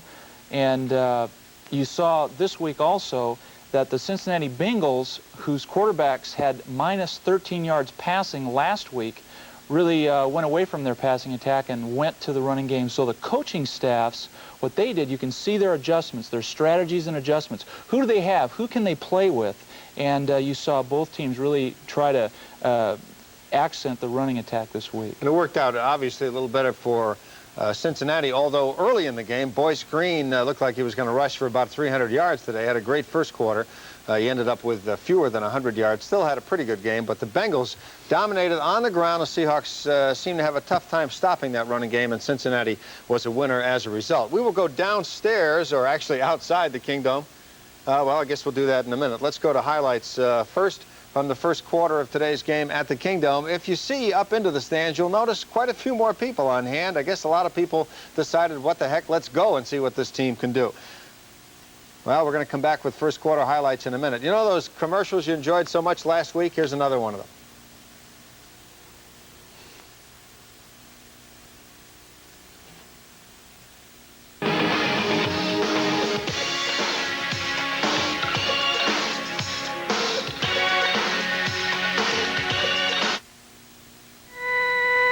Sad, isn't it? All these radiators died before their time. Why? Because these radiators were checked and serviced by amateurs, flushed incorrectly, hoses cracked and cores clogged. Don't let your radiator end up here. Let Waltz trained professionals keep your radiator out of the radiator graveyard. Waltz will beat any written estimate on radiator repair or replacement. CarQuest, America's auto parts giant, puts the buying power of over 2,000 stores to work to bring you down-to-earth values right here in your own neighborhood. So come on down and see what's up at CarQuest. Right now, get up to $2 back on 2 AC Delco oil filters and $2 back on a set of 8 AC Delco spark plugs, or a $3 rebate on AC Delco air filters. See me, your qualified counter pro at CarQuest, the right place to buy auto parts. If you're serious about buying a chainsaw, right now, Stihl dealers are serious about saving you money. Here's a dependable 028 Super. Easy to handle, quick to start, and it's on sale now at participating Stihl dealers for $369.95. Here's a Stihl bonus. Buy a Stihl Pro Kit for only $22.95 and save $88.50. Quality costs less during Stihl's fall sale. Save now at these Stihl dealers. In Issaquah, Eastside Equipment and Marine, Roy's Saw Shop in Tacoma, and Franklin Hardware in Mount Vernon. Car maintenance. For the 80s, it's sophisticated technology. 60-Minute Tune combines today's technology with convenience and affordability, providing the high standard of service you expect from skilled specialists. Guaranteed.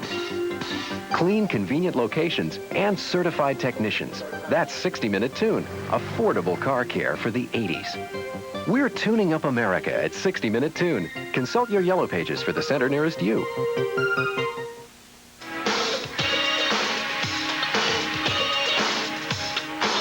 Players interviewed on the Seahawks postgame show receive a gift certificate from Klopfenstein's, your headquarters for Hart, Schaffner, and Mark's clothing.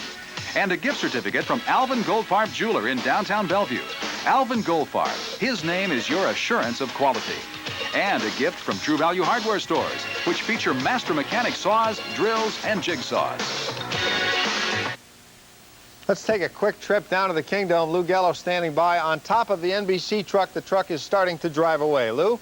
Well, it's not starting to drive away yet, but a couple of comparisons to make compared to last week. First of all, the crowd is just as vocal after the game this week as they were last week. However, the reason for the vocalness is entirely different. First of all, there are no pickets out here after this ball game, so the only reason these people are standing around the truck and on the ramps of the Kingdom behind me are to make noise because they know we're going to be on the air throughout the Pacific Northwest. The reactions were varied. As they spilled out, they were chanting scabs, scabs, scabs, meaning their team. Another group was chanting, bring the others back, bring the others back. So there seems to be mixed feeling as to what kind of football they want to watch.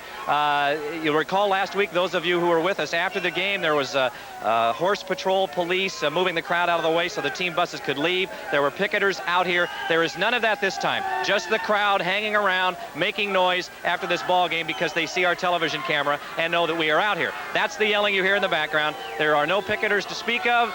A few NBC pickets because of the NBC NABIT strike. The fans still along the ramp. And that really is about it from outside the Kingdom. And I'll throw it back to you, Tony and Jim. Thanks, Lou. Definitely a much calmer scene than last week. And as Lou said, people do tend to wave and holler when that camera light goes on. Maybe we should try that sometime. All right, let's go to Carlos. He's standing by with Charles Glaze, who had an outstanding game last week and saw some action as well today. Carlos and Charles outside the Seahawks locker room. All right, thanks, Tony. With Charles Glaze here, defensive back. Cincinnati, they didn't score many points last week against San Diego. They were 10-9 losers. Was their offense any different than what you guys had expected when they came out here today? No, it was no difference. They came out running the ball. You know, they had a pretty big offensive line, and we made a lot of mistakes on defense. They was ready to play, and we was too, but we just made a lot of mistakes on defense. There was sort of a tremendous amount of pressure after Jimmy Teal and Matheson hooked up for that touchdown for you guys to stop them. Was it difficult to do some things, anything differently there on that last drive so they could keep the ball alive? No, they didn't do anything different. All they did was brought in the extra offensive lineman and just running the ball, trying to run it back to the weak side. And they had a little success with that, and they stayed with it. What was the difference between this game and the first game? It seemed like maybe there was a little less emotion. Did you feel that at all? Well, in the first half, I think so. A lot of guys maybe was depending on each other. And in the second half, we had to suck it up. The defense stayed on the field a long time. We was kind of tired, but we was talking to each other, trying to suck it up, get out there and play. And at the last quarter, you could see we came along. Yeah, you guys came in, and definitely, there was no doubt that everybody was expecting a miracle that last quarter, and it almost came. Jimmy Teal, then you guys got the ball back, but it didn't happen with the interception. As far as the game changing from this week to last, it seemed more like, again, it was business as usual. The emotional thing was out of the way. People weren't talking as much about strike and scab. It's just let's go out and play football, right? Basically, that's what it was, and we was more relaxed this game, and I don't know. I can't say what happened. The bottom line is you guys, if it doesn't settle this week, you guys got to take the show on the road. Is this thing ready to go on the road with you in Detroit? Yeah, I think so. If we have to play next week, we'll be ready. Okay. All right, Charles. Thanks for stopping by. I appreciate it. Tony? Thanks, Carlos and Charles Glaze. Let's take a look at first quarter highlights from this one. As we mentioned earlier, Boyce Green, who was picked up early in the week, had a very good first quarter. Seahawks were able to return to Chuck Knox-style football. They picked up the veteran Green, and he was the workhorse early in the football game. Now, on Friday, as Jim told you earlier, Eric Lane returned to the Seahawks after what he describes as a lot of soul-searching. He grabs a Bruce Matheson pass here for a first down. Now, on the replay, it's an option pass. Bruce reads downfield, and he either throws to the wide receiver or Eric Lane. Now, the backers lay off. They drop it to Eric Lane, and he makes a fine catch. Fine throw also. A rarity coming up here. Seahawks on the goal line, fourth down. They decide to go for it. But Green, as you see, is stopped cold. He tries to dive over. Doesn't make it. The Bengals take over the ball, and after the first quarter of play, it was a scoreless tie. at the Kingdom. We'll come back with second quarter highlights and some more action from outside and inside as we get interviews from both sides of the wall down at the Dome. We'll also skip around the NFL and show you what happened there. We'll have some baseball highlights for you, too. Hang on, we'll be right back.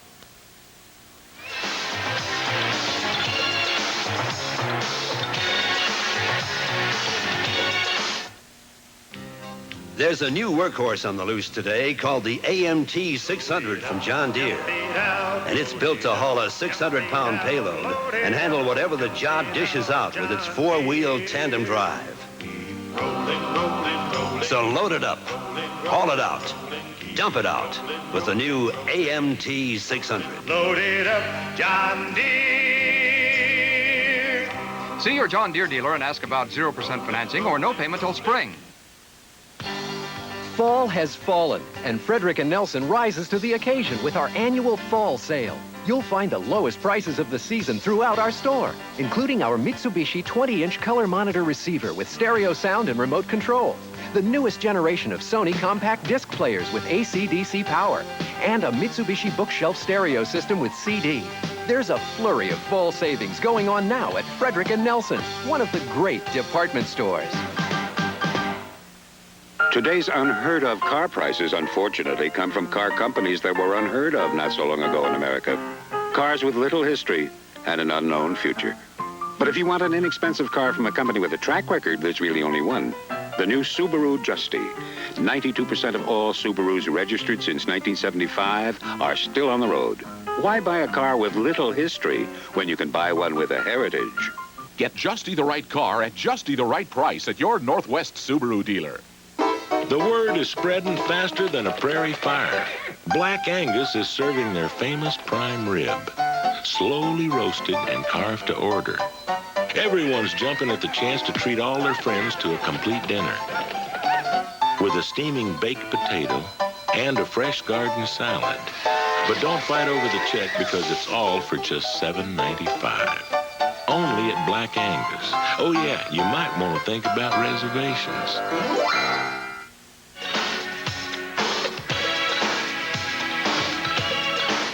The guests that have appeared on today's postgame show received the Nikon Fun Touch camera, courtesy of Kit's Cameras and Nikon. Kit's is the picture place. Before we go to the scoreboard, I should mention, Jim, we got a lot of letters last week. And, yeah, except 15 or 20 of them from fans saying we weren't enthusiastic enough after the first victory. All I can say is thanks for watching. We do appreciate the mail, and we'll try to get more pumped the next time the Seahawk team wins, whether it is a replacement team or the regular Seahawk team. And there has been a development in the contract talks, I should mention. We're going to discuss that later. What are they? Not necessarily a good development either, I might point out. What might they be? Well, we're going to get to that, Jim. That's the suspense of television. Let's take a look at the NFL scoreboard today. Here's what happened around the rest of the league. Miami Dolphins, the fans, after this game was over, a 42-0 win, the fans were saying, stay on strike. They were chanting down in Miami. Chargers 17, Tampa Bay Buccaneers 13. Around the National Football League, we continue. The Patriots beat the Buffalo Bills 14-7. Houston Oilers with a win over the Cleveland Browns 15-10. It was the Indianapolis Colts, and I believe this is a final, beating the New York Jets 6-0. The Rams over the Steelers 28-14.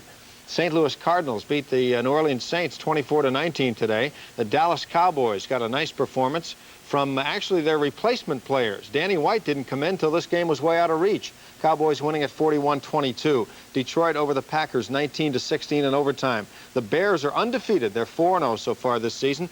49ers are leading the Falcons 25-10. 49ers, of course, with 12 of their regulars in the lineup today. The Redskins over the winless Giants 31-12.